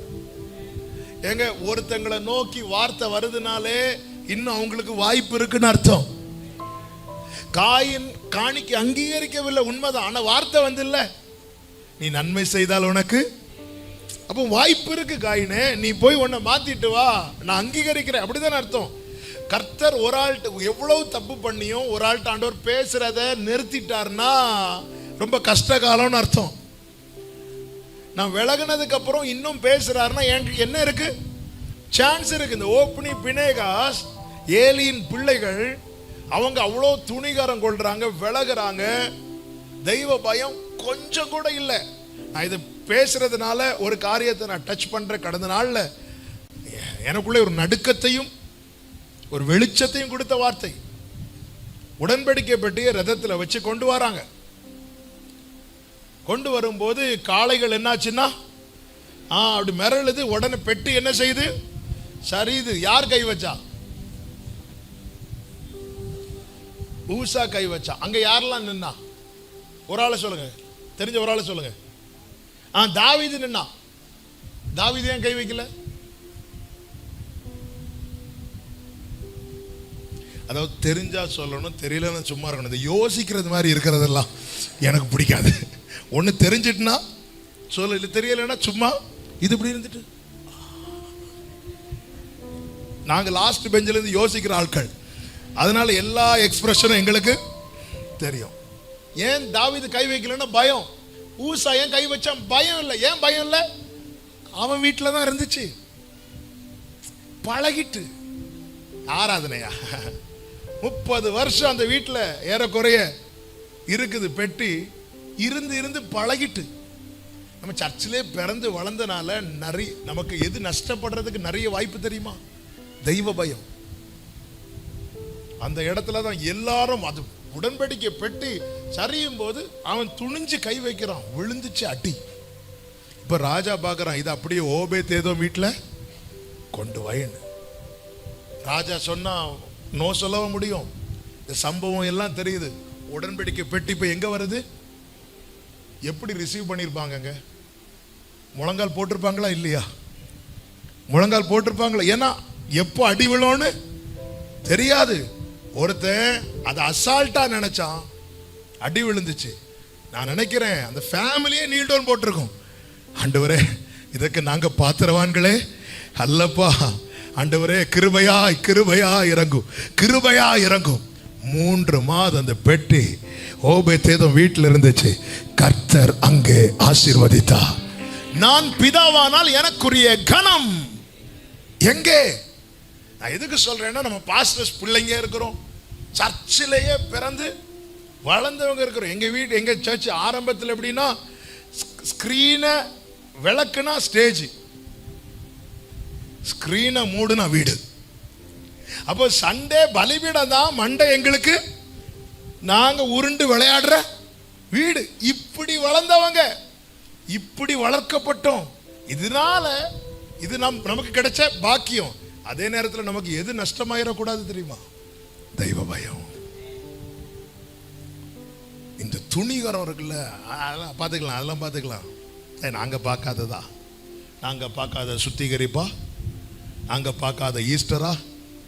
குட் ஃப்ரைடேக்கு என்ன குடிப்பாங்க, ஈஸ்டருக்கு என்ன சாப்பிடுவாங்கன்னு நாங்க எத்தனை தடவை பார்த்தாச்சு. அதாவது இயேசு பட்ட பாடுகளை நினைத்து சகித்து கஞ்சி குடிக்கிறாங்களோ இல்லையோ, என்னம்மா இன்னைக்கு கஞ்சா, ஒரு 2 நாள் பொறுத்துக்கோப்பா. ஏன்னா சண்டே என்னது? சண்டே மட்டன் கறி. அதை சொல்லி கஞ்சி குடிக்க வைப்பாங்க. நம்ம பார்க்க இந்த துணிகரம் ஓப்பனி பின்னாசுக்கு தலைக்கு ஏறிட்டு, ஆனாலும் கர்த்தர் பேசிட்டே இருக்கிறார். பெலிஸ்தீரோடு யுத்தம் பண்ண போறாங்க, அடி விழுது. ஃபர்ஸ்ட் அடியில இவங்க எஸ்கேப் ஆறாங்க. எவ்வளவு சான்ஸ் ஒரு பாஸ்டர்ஸ் பிள்ளைக்கு கிடைக்கிறது மாதிரி வாய்ப்பு வேற யாருக்கும் கிடைக்காது. ஆனா அந்த தருணத்தையும் தட்டி விட்டுட்டு போகும்போது அது தாங்க முடியாது. ஏன்னா ஒரு தேவ ஊழியருக்கு பிள்ளையா உங்களை ஜனிப்பித்து இருக்கிறார்னாலே உங்க மேல இருக்கிற அவருடைய திட்டம் அவ்வளவு பெருசு.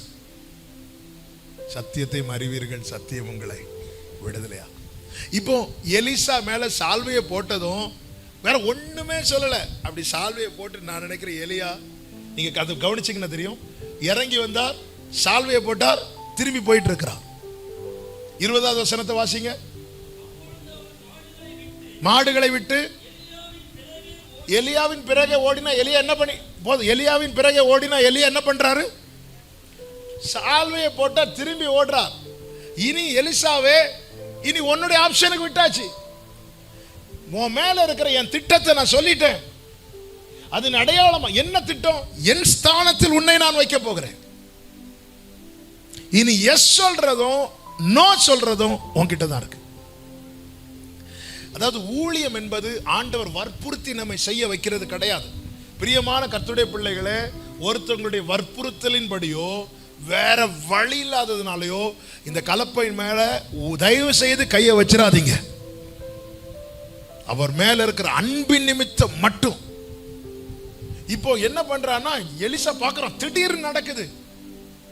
என் மேல வந்தாரு, சால்வை போட்டார், அவர் பாட்டுக்கு போறாரு.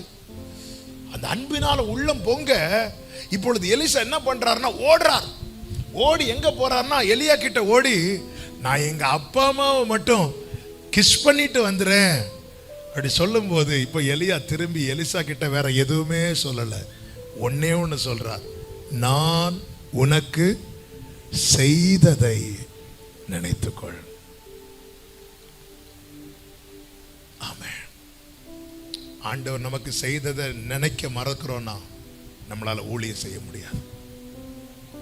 நான் சொன்னேன் அல்லவா, ஆண்டவர் இன்னுமா என்ன நேசிக்கிறீங்கப்பா. ஒரு பாடலை ஆண்டவர் ஊழியத்தின் ஆரம்பத்திலே கொடுத்தார்.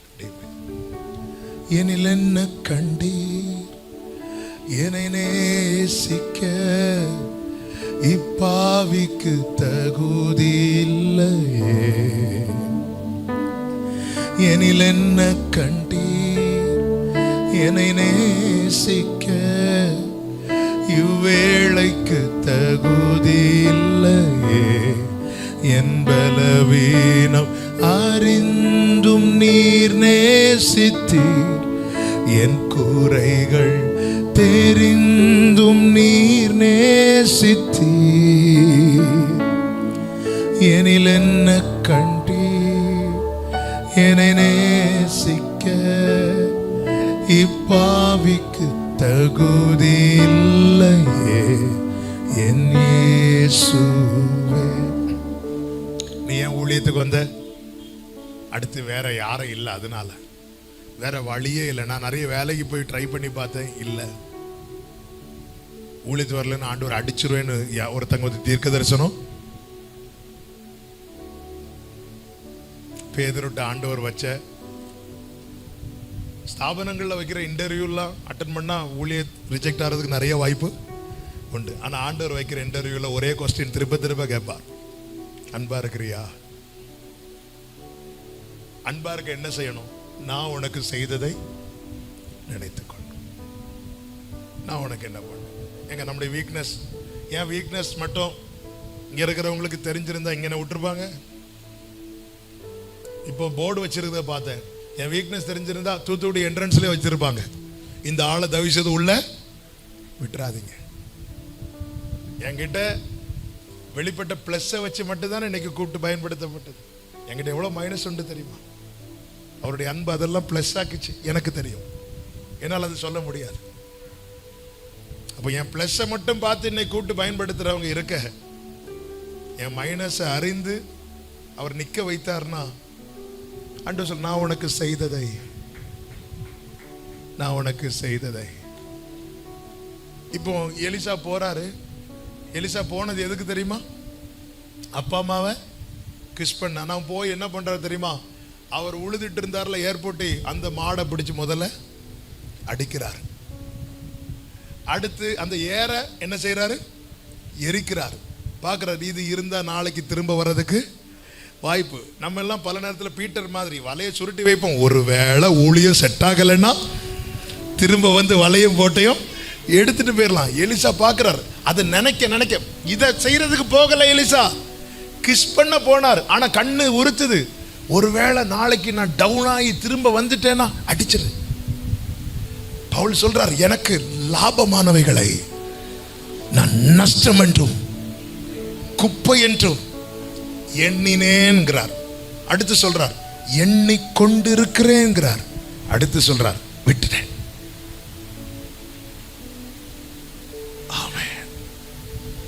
பெரிய பிரசங்கம்லாம் கிடையாதுங்க. நான் உனக்கு செய்ததை நினைத்துக்கொள். நகோமி ரூத்து, போவாஸ் பாதப்படியில் ரூத்து படுத்து விட்டு வரும்போது நகோமி கேட்கிறாங்க, உன் செய்தி என்ன? அடுத்த வார்த்தை ரூத் சொல்லுவா, அவர் தனக்கு செய்ததை எல்லாம் சொன்னாள். இதுதான் செய்தி. உன் மெசேஜ் என்ன? என் மெசேஜ் நான் செய்ததல்ல. நான் செய்ததை சொன்னா செய்தி கேட்டு அத்தனை பேரும் பாதாளத்துக்கு போயிடுவாங்க, ரட்சிக்கப்பட்டவங்களும் பாவி ஆயிடுவாங்க. ஆனா அவர் தனக்கு செய்ததை எல்லாம், இதாங்க நம்முடைய செய்தி. நீ எனக்கு ஊழியம் செய்யணும் எலியா கூப்பிட்டார இல்ல, நீ இதை நினைச்சுக்கோ. பிரியமானவர்களே, அன்பு பிள்ளைகளே, அவர் செய்ததை நினைச்சு எலிசா போய் எழுந்து அவனுக்கு பின் சென்று ஊழியம் செய்தான் என்று வேதம் சொல்லுகிறது. 2 ராஜாக்கள் 2வது அதிகாரத்தில் நீங்க அதுக்கப்புறம் பாத்தீங்கன்னா இந்த எலிசாவை யார் கூட மட்டும்தான் பார்க்க முடியும்னா எலியா கூட மட்டும்தான். எலியா கூட மட்டும்தான். இந்த உடன் பயணிக்கிற அனுபவம் என்பது நம்முடைய உறவை காண்பிக்கிறது. 2 பேர் ஒருமனப்பட்டால் ஒழிய ஒருமித்து நடக்க கூடுமோ? இந்த உடன் பயணிக்கிற அனுபவம் விசேஷமாய் பாஸ்டர்ஸ் பிள்ளைங்க நிறைய பேர் இருக்கிறீங்க. உங்களுக்கு நான் சொல்றேன், ஜெனரேஷன் கேப்னு ஒன்று இருக்கு. அது நிறைய விஷயத்தை நம்மளால அக்செப்ட் பண்ண முடியாது. பட் உடன் பயணிக்கிற அனுபவம் தான் நம்முடைய வாழ்க்கையை உருவாக்குகிற அனுபவம். மோசேயை விட பெரிய அற்புதம் செய்தது யாருன்னா யோசுவா. ஆனா அவனுக்கான சீசன் வரது வரைக்கும் மோசையோடு உடன் பயணித்தான். எலியாவை விட அதிகம் அற்புதம் செய்தது யார் அப்படின்னா எலிசா. புரியும்படி சொல்லணும்னா எலியா செய்த கடைசி அற்புதம் எது? எலிசா செய்த முதல் அற்புதம் எது? எங்க அப்பா அவங்க ஊழியத்துல கடைசி பகுதியில் பார்த்த பல காரியங்களை கிருபையினால நாங்க ஊழியத்துல முதலே பார்க்க வச்சுட்டார். இது பரலோக பிளெஸிங், இது பரலோகம் கொடுக்கிற ஆசீர்வாதம். எங்க அப்பா சாப்பாடு இல்லாம இருந்திருக்கிறாங்க. கிருபையினால அந்த ஒரு குறை இன்னைக்கு வரை வராதபடிக்கு கர்த்தர் காக்கிறார். அது அவருடைய உண்மை. ஏனென்றால் நீதிமான் கைவிடப்பட்டதையும் அவன் சந்ததி அப்பத்துக்கு இறந்ததையும். தாவீது பாருங்க, தாவீது சாப்பாட்டுக்காக ஒரு வீட்டு கதவு போய் தட்டுவார். ஒரு ஆசாரியன் வீட்டு கதவு போய் தட்டுவார். அங்க என் கூட வந்தவங்களுக்கு இவர்பா தேவ சமூகத்தில் வைக்கப்பட்ட அப்பம் தவிர வேற ஒன்றும் இல்லைன்னு சொல்லணும். தாவீது போக மாட்டார், அங்கே நின்று கை நீட்டி நிற்பார். இப்போ தாவீதுக்கு ஒரு பயம் இருந்துச்சு, நாளைக்கு என் பிள்ளையும் சாப்பாட்டுக்காக ஒரு வீட்டு கதவு போய் தட்ட வேண்டி வருமா? நீங்கள் சங்கீதங்களில் பார்த்தீங்கன்னா 90% சங்கீதங்கள் 30 வயசுக்குள்ள தாவீது எழுதினது. அதை எதை வைத்து சொல்லுறோன்னா அந்த சவுல் துரத்துகையில் எழுதின சங்கீதம் தான் நிறைய. அதுக்கப்புறம் எழுதினது கொஞ்சம் சங்கீதம். முதிர் வயதில் தாவீது ஒரு சங்கீதம் எழுதுவார், அதுதான் 37. அதில் தான் சொல்லுவார், நான் இளைஞனானேன், முதிர் வயது உள்ளவனுமானேன், ஆனாலும் நீதிமான் கைவிடப்பட்டதையும் அவன் சந்ததி மேஜை ஃபுல்லாக ஆகாரம் வச்சு சாப்பிட்டுட்டு இருக்கிறத பார்க்கும்போது தான் தாவீது சரி, நான் அப்பத்துக்காக ஒரு வீட்டை கதவை போய் தட்டினது உண்மைதான், ஆனால் என் பிள்ளை இருந்து சாப்பிட்ற அளவுக்கு என் ஆண்டவர் பிளஸ் பண்றார். இது ஆண்டவருடைய ஆசீர்வாதங்க, இது தேவனுடைய பிளஸிங். ஒரு தேவ பிள்ளை என்ன செய்யணும்? நான் உனக்கு செய்ததை நினைத்துக்கொள். எலிசா எழுந்து, எலியா வந்து இங்க ஃபோர்ஸ் பண்றாரா? நான் உன்னை ஊழியத்துக்கு கூப்பிட்டேன், நீங்க பீஃப் கறி வச்சு சாப்பிட்டுட்டா இருக்க, ஏதாவது சொன்னாரா? ஒன்றும் இல்லை. அதை நினைக்க நினைக்க நினைக்க நினைக்க எலிசாவால் உட்கார முடியல, எலிசாவால் முடங்கி கிடக்க முடியவில்லை. ஆமே, நல்ல கவனிங்க. எலியா சூறை செடிக்கு கீழே தளர்ந்த தருணம் உண்டு. அப்பொழுது ஒரு தூதன் வந்து எலியாவை தட்டி எழுப்ப வேண்டிய நிலைமை இருந்தது. ஆனால் எலிசா எழுந்தது தூதன் வந்து தட்டினதுல அல்ல, அவர் செய்ததை நினைச்சதுல. ஆமே, நான் எழும்ப என்ன ஒரு தூதன் வந்து தட்ட வேண்டிய அவசியம் இல்லை. என் ஆண்டவர் எனக்கு செஞ்சது பெருசு, என் வாழ்க்கையில என் தேவன் எனக்கு செய்தது. எழுந்தான். அதன் பிறகு எலியாவோடு அழைக்கப்பட்ட ஒவ்வொருவனுக்கு ஒரு சீசன் உண்டு. ஒரு சீசன் உண்டு. எல்லாரும் பக்கத்தில் பார்த்து சொல்லுங்க, சீசன் உண்டு. சொல்லுங்க, சீசன் உண்டு. ஆமே, நம்புறீங்களா? நான் 2007 கடைசியில் ஊழியத்துக்கு வந்தேன். 2008 ஃபர்ஸ்ட் ஆல்பம் போட்டேன். எல்லாம் ஆரம்பத்தில் ஒரு சின்ன அற்ப ஆசை தான். ஒரு பாட்டு CD வெளியே வந்த உடனே நம்மளை இப்போ கால் அப்படி நீட்டிட்டு வீட்டில் இருந்தால் போதும், எல்லாரும் வந்து அப்படியே நம்மளை தூக்கிட்டு போயிடுவாங்க அப்படின்னு சொல்லிட்டு, எங்கே ஒரு CD போட்டு 2 CD போட்டு 3வது CD ஒர்க்கு நடக்கும்போது தளர்ந்து ஒரு நாள் ராத்திரி, என்னாண்டவரை இது நீங்கள் தான் பாட்டு கொடுக்குறீங்க, எங்கள் சர்ச்சை பாட்டு தாண்ட மாட்டேங்குது. எங்கள் சர்ச்சை மக்கள் எல்லாரும் பாடுவாங்க, ஏன்னா வேற வழி இல்லை, நான் தான் ஒர்ஷிப் நடத்துறது, நான் எடுக்கிற பாட்டை தான் அவங்க பாடி ஆகணும். அதனால அவங்க மனப்பாடம் பண்ணுறது வேற ஒர்ஷிப்பில் என் பாட்டு ரிப்பீட் ஆகிட்டே இருக்கும். ஆனால் அதற்காக கர்த்தருக்கு ஸ்தோத்திரம். வேற வழியில் பாட்டு ரொம்ப நல்லா இருக்குன்னு சொல்லி தான், நல்லா இல்லைன்னா இவன் அடுத்த வாரம் இதையே திரும்பி பாடிட்டானா, ஆவே என்ன ஆண்டவரே இதை தாண்ட மாட்டேன். அப்போ தான் ஆண்டவர் பேசினார், தீங்கு நாளில் நான் உன்னை கூடாரத்தில் மறைத்து கண்மலை மேலே உயர்த்தி வைப்பேன். பேசிட்டு எனக்கு வேதத்திலிருந்து ஒரு சம்பவத்தை அப்படி பேசிட்டே இருக்கிறார். எனக்கு நோவா நாட்களில் எனக்கு யாரை ரொம்ப பிடிச்சதுன்னு கேட்டார். நோவாவை என்ன சொன்னேன், அப்படி அழகாக ஒரு பேழை கட்ட சொன்னீங்க, பேழை கட்ட சொன்னேன். அப்புறம் உள்ளே போய் பாருன்னு உள்ளே விட்டீங்க. அவன் உள்ளே போனது என்ன பண்ண, கதவை அடைச்சிட்டீங்க. சில டைம் நயங்காட்டி ஊழியத்துக்குன்னு கூப்பிட்டு வந்து என்ன பண்ணுவார் தெரியுமா, அடைச்சிருவார். வா உனக்கு நான் திறந்த வாசலை வைத்திருக்க, ஒருவரும் பூட்ட மாட்டேன், ஆனால் நான் பூட்டுவேன், நீ வா கூப்பிட்டு உள்ள விட்டு அடைச்சிட்டார். 1 நாளா 2 நாளா எவ்வளோ நாள் உள்ளே இருந்தா. உள்ள என்ன நடந்து ஆண்டவரை மாறி மாறி முகத்தை பார்த்தாங்க, சாப்பிட்டாங்க. காத்திருக்கும் காலத்தில் அப்படிதான் இருக்கும்.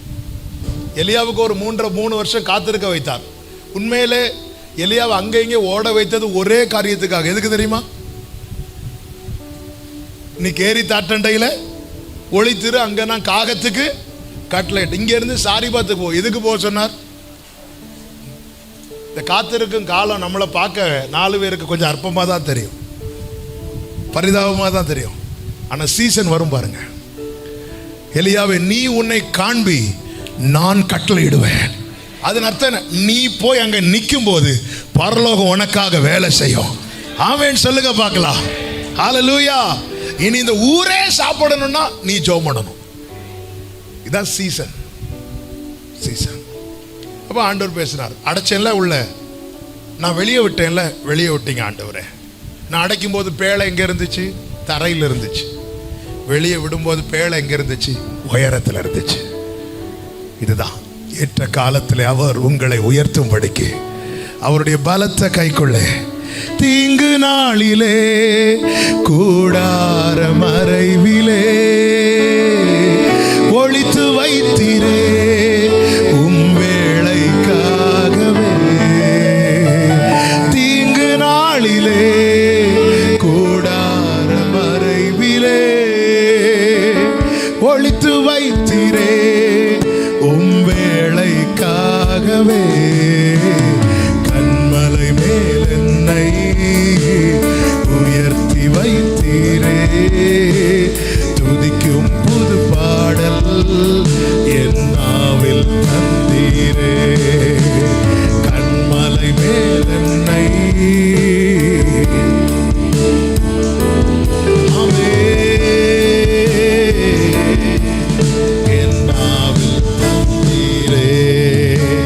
பிறந்த நாள் முதலாய் உன் தோளில் சுமந்தீரே.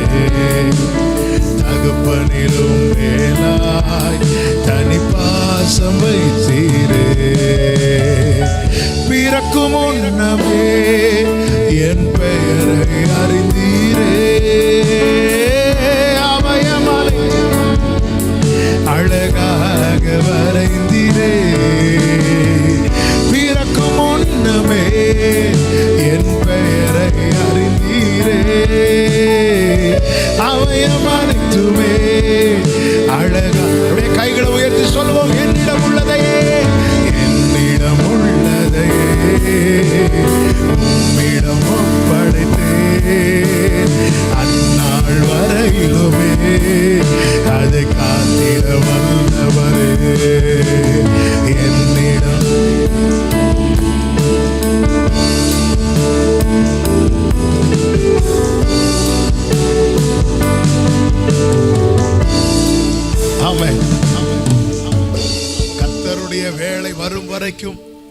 உங்களை கர்த்தர் யார் கீழே வைத்திருக்கிறாரோ உடன் பயணிங்கள், உடன் பயணிங்கள், உடன் பயணிங்கள்.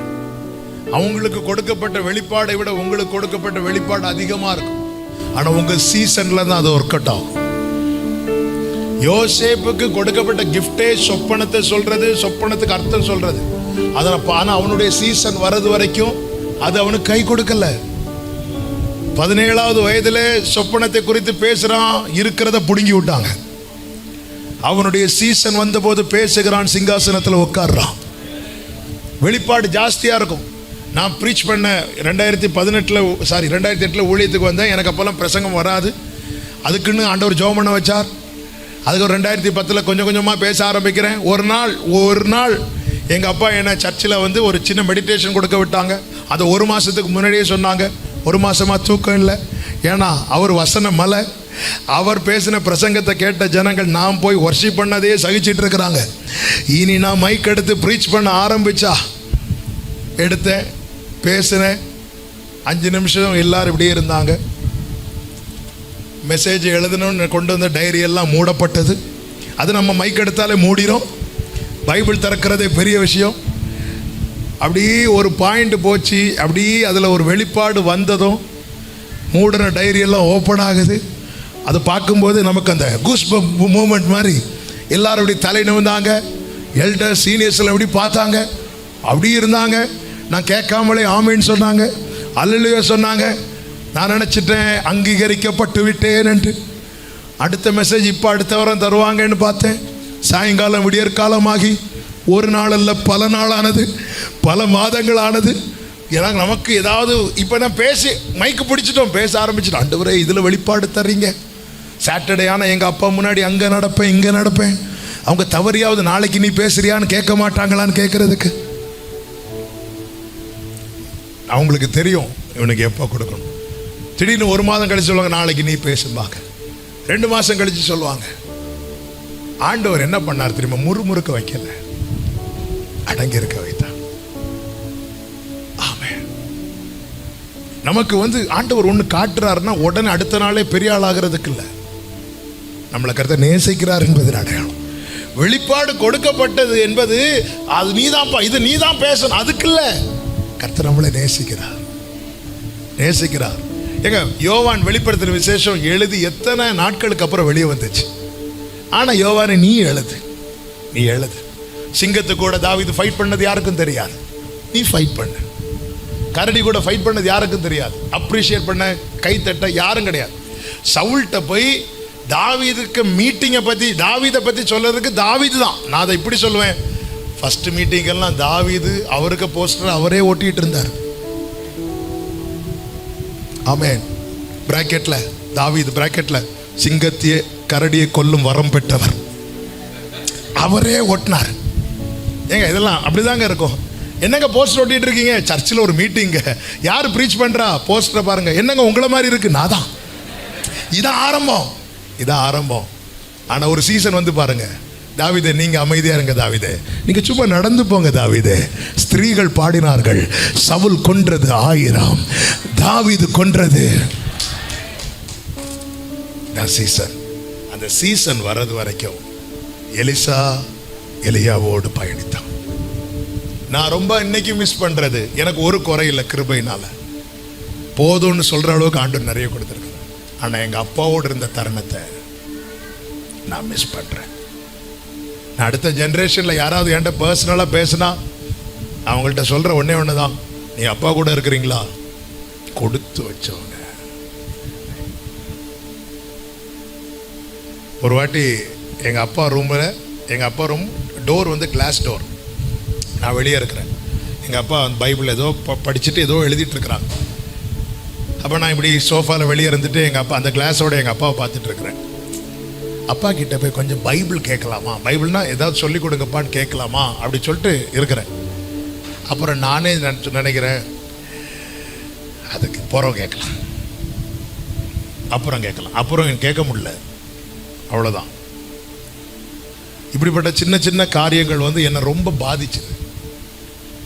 ஏன்னா கர்த்தர் நம்மளை ஒரு அழைக்கப்பட்டவனை ஒருத்தங்க கீழே வச்சிருக்கிறாங்கன்னா அதில் ஒரு பர்பஸ் இருக்கு. நோக்கம் இருக்கு. மோசே செய்த ஊழியத்தை பார்க்கும்போது யோசுவா செய்ததெல்லாம் ஹெவியானது. சூரியனை மோசே சூரியனை மறையதான் இருளாக்கினார். மோசே கை காட்டி சூரியனை இருளாக்கினார். ஆனா யோசுவா கை காட்டி சூரியனை நிக்க வச்சார். ஆனா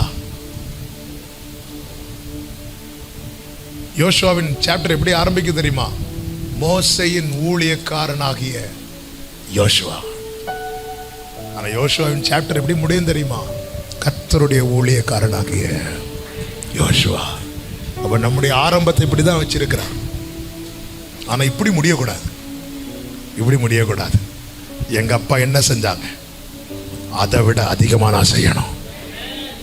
ஆமென் சொல்லுங்க பார்க்கலாம். ஓடுகிறேன் ஓடுகிறேன் இயேசுவுக்காய் நான் ஓடுகிறேன். ஹல்லேலூயா ஹல்லேலூயா ஹல்லேலூயா ஹல்லேலூயா. டைம் முடியுது, குயிக்கா சொல்லி முடிக்கிறேன். இப்போ எலியா எடுத்துக்கொள்ளப்படுகிற தருணம் வரும்போது எலிசாவுக்கு தெரியுது.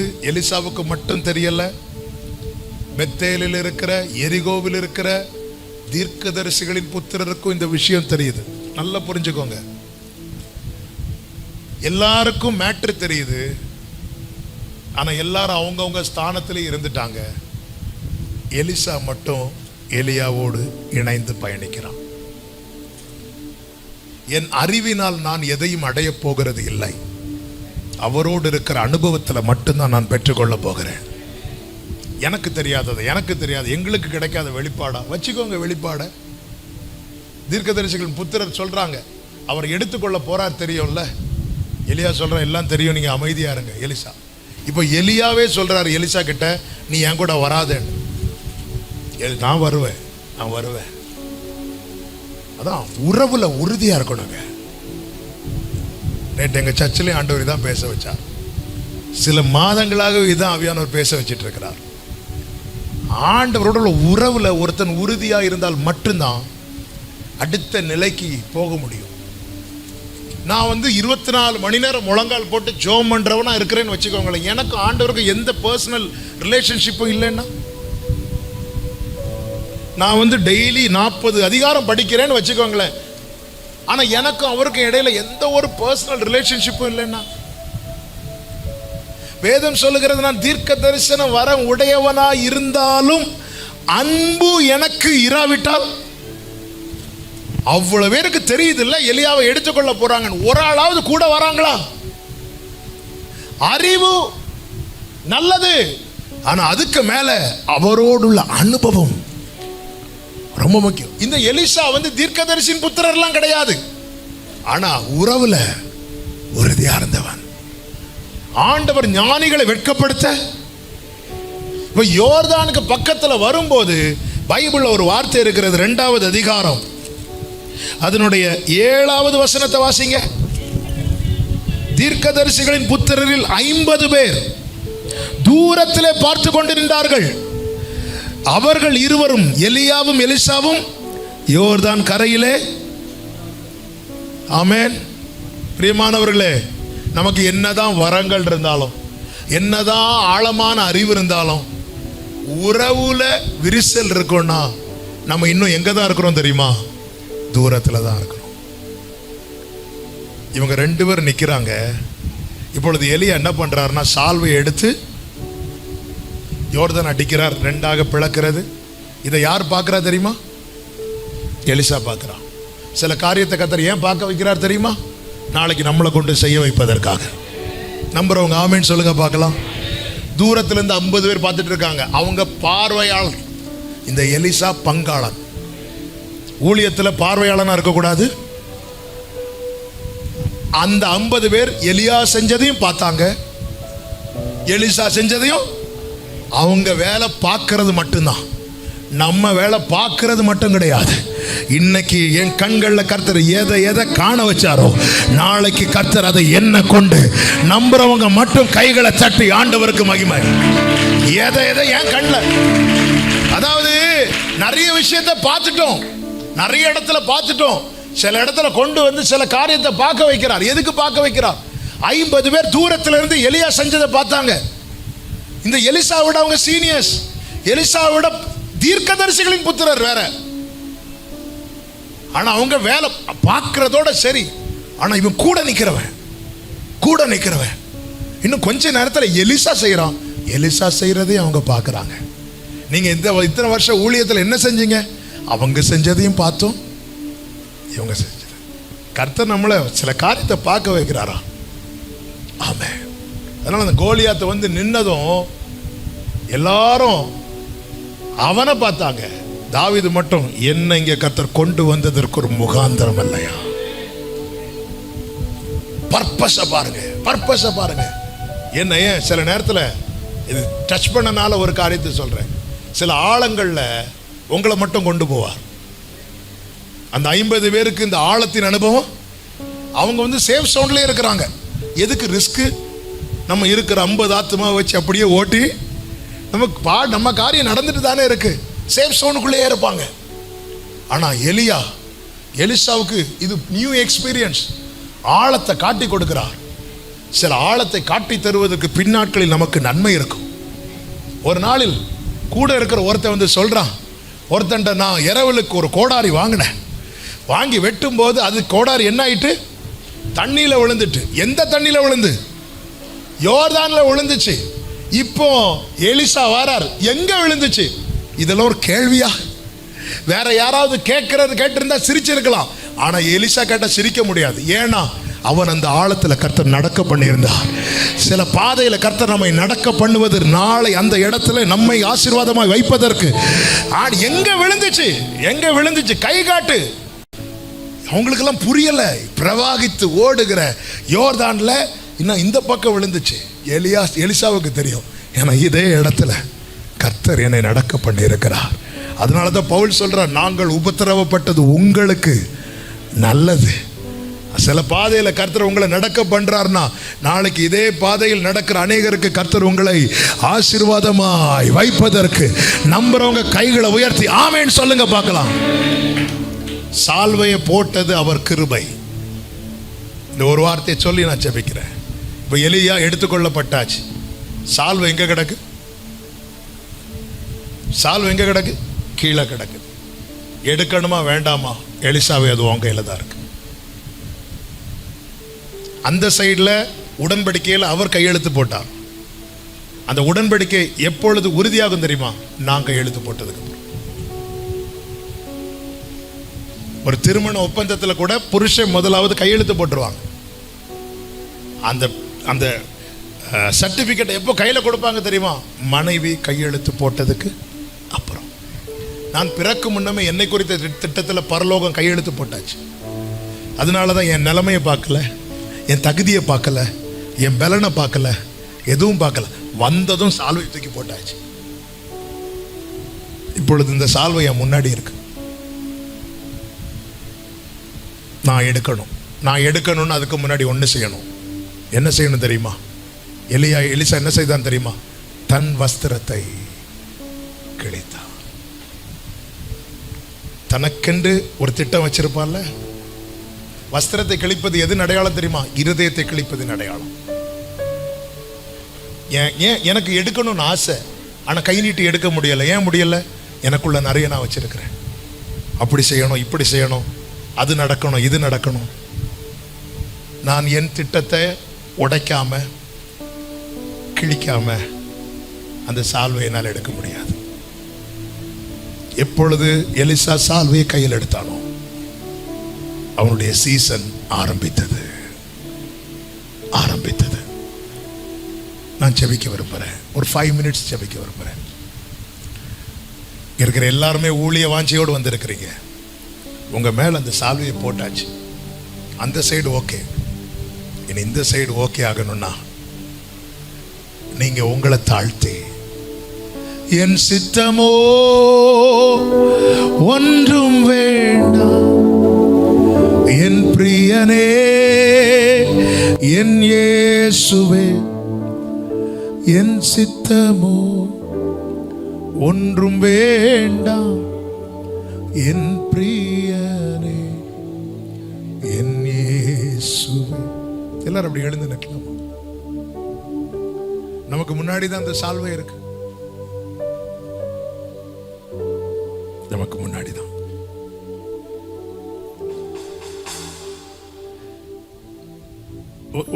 ஒரு 5 நிமிடங்கள் நீங்க காலையில இருந்தே இருக்கிறீங்க தெரியும். அப்படியே கண்களை மூடி,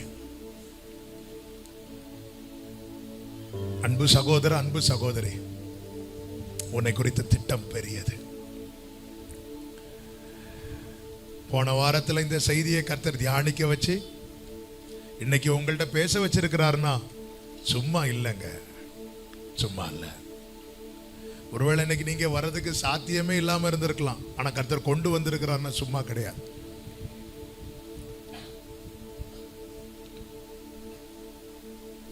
ஆமென். நான் உனக்கு செய்ததை நினைத்துக்கொள். உம் சித்தம் போ என்னை என்றும் தற்பரனே நீர் நடத்தும். என் சித்தமோ ஒன்றும் வேண்டாம். என் பிரியனே என் இயேசுவே, என் சித்தமோ ஒன்றும் வேண்டாம். என் பிரியனே.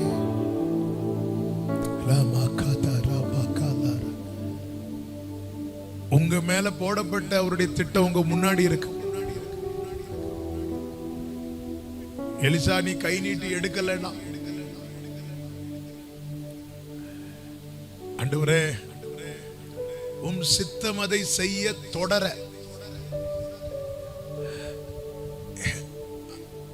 நான் என்ன முழுமையா கொடுக்கிறேன். நான் எனக்குன்னு நிறைய கட்டி வைத்திருக்கிறேன், அது உங்க சித்தத்துக்கு மாறாததான். அதை இடித்து போடுங்க அப்பா. அது வேண்டாம்ப்பா, அது வேண்டாம், அது வேண்டாம்ப்பா, அது வேண்டாம். எலிசா தன் வஸ்திரத்தை கிழித்த பிறகுதான் எலியா விட்டு சென்ற சால்வையை எடுக்கிறான். அப்போ இது செய்யாம அது செய்ய முடியாது. ஆண்டவரே, என் பிளானே வேண்டாம்ப்பா, உங்க திட்டம் மாத்திரம், உங்க திட்டம் மாத்திரம் என் வாழ்க்கையில, என் ஊழிய பாதையில உங்களுடைய சித்தமே இல்லாமல் வேற ஒண்ணு கூட இருக்கக்கூடாது. எப்படி ஒரு ஆசரிப்பு கூடாரத்துல ஒரு எந்த நூல் போடணும்னு கூட கர்த்தர் பிளான் பண்றார், அப்படியே நம்முடைய மினிஸ்ட்ரியில, நம்முடைய லைஃப்ல A to Z அவர் பிளான் பண்ணட்டும். என் சித்தமே வேண்டாம்பா, 100% உங்க சித்தம் நிறைவேற்ற என்னை தருகிறேன் சொல்றவங்க மட்டும் உங்க வலது கரத்தை வானத்துக்கு நேராக உயர்த்தி உங்க இடது கரத்தை இருதயத்தில் வைத்து இப்ப நீங்க பேசுங்க. ஒரு 2 நிமிஷம் நீங்க பேசுங்க ஆண்டவர்ட்ட, நீங்க பேசுங்க ஆண்டவர்ட்ட, நீங்க பேசுங்க ஆண்டவர்ட்ட. எனக்குள்ள இருக்கிற பிளான் வேண்டாம், உங்களுக்குள்ள இருக்கிற பிளான் நடக்கட்டும். அதுதான் ஆண்டவர் சொன்னார், உம்முடைய சித்தம் பரலோகத்தில் செய்யப்படுவது போல இந்த பூமியிலையும் செய்யப்படுவதாக. உம்முடைய சித்தம் பரலோகத்தில் செய்யப்படுவது போல. இயேசு சொன்னார், நான் என் சுயமாய் ஒன்றும் செய்யவில்லை. என் சுயமாய், அவங்க சுயத்துக்கு இடம் இல்லை, சுயத்துக்கு இடம் இல்லை, சுயம் வேண்டாம். சுயம் சாம்பலாக விட்டுக்கொடு சகோதரா, விட்டுக்கொடு சகோதரி. எலியாவின் ஆவி எப்படி எலிசாவின் மேல் இறங்கினதோ அப்படியே கிறிஸ்துவின் மேல் இருந்த ஆவியானவர் உனக்குள் இறங்கி உன்னை கர்த்தர் வல்லமையுள்ள பாத்திரமாய் வருகிற நாட்களிலே பயன்படுத்துவார். ஷபகல ரதனரா ரேமமலரா ஓரமமலரே ஷேரமமலரே ரிமமகலரோ இனி நான் அல்ல. இயேசுவே, இந்த வார்த்தை எல்லாரும் சொல்லுவோமா? இனி நான் அல்ல. இயேசுவே, இனி நான் அல்ல. இயேசுவே. ஹல்லேலூயா.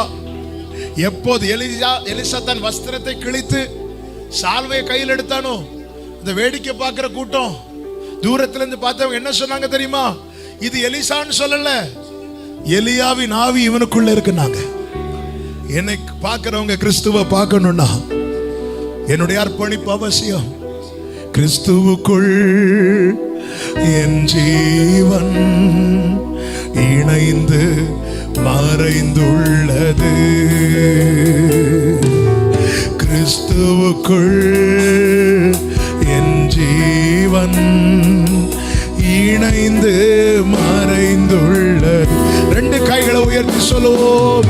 நான் அல்ல, இயேசுவே என்னில் வாழ்கிறார். நான் அல்ல, இயேசுவே. பாடுங்க. நான் அல்ல, இயேசுவே என்னில் வாழ்கிறார். இனி நான் அல்ல. ரெண்டு கைகளை உயர்த்தி நான் அல்ல, நான் அல்ல, இயேசுவே என்னில் வாழ்கிறார். இனி நான் அல்ல, நான் அல்ல, நான் அல்ல, இனி நான் அல்ல. லாபமான அனைத்தையுமே நஷ்டம் என்று கருதுகிறேன். லாபமான அனைத்தையுமே நஷ்டம் என்று கருதுகிறேன். என் நேசர் தருகின்ற பரிசுக்காக லெக்கை நோக்கி தொடர்கின்றேன். என் நேசர் ஆமென் லெக்கை நோக்கி. ரெண்டு கைகளை உயர்த்தி நான் அல்ல, நான் அல்ல, இயேசுவே என்னில் வாழ்கிறார். நான் அல்ல, ஆமென், நான் அல்ல, இனி நான் அல்ல. Thank you, Father. எங்க மேல நீர் வைத்திருக்கிற பெரிய திட்டத்துக்காக நன்றி. அதற்கு தடையாய் நாங்க இராதபடிக்கு மோடு இருக்கிற உறவுல உறுதியாயிருது. அந்த திட்டத்தை நோக்கி பயணிக்க எப்படி எலியா செய்ததை விட எலிசா ஊழியம் 2 மடங்கு ஆசீர்வாதமா இருந்ததோ, அப்படியே உடைய பிள்ளைகளுடைய ஊழிய ஜீவியம், ஊழிய பாதை பல மடங்கு ஆசீர்வாதமா இருக்க கர்த்தர் அனுக்கிரகம் செய்யும். மகிமை உமக்கு இயேசுவின் நாமத்தில் பிதாவே, ஆமென். ஆமென். Thank you.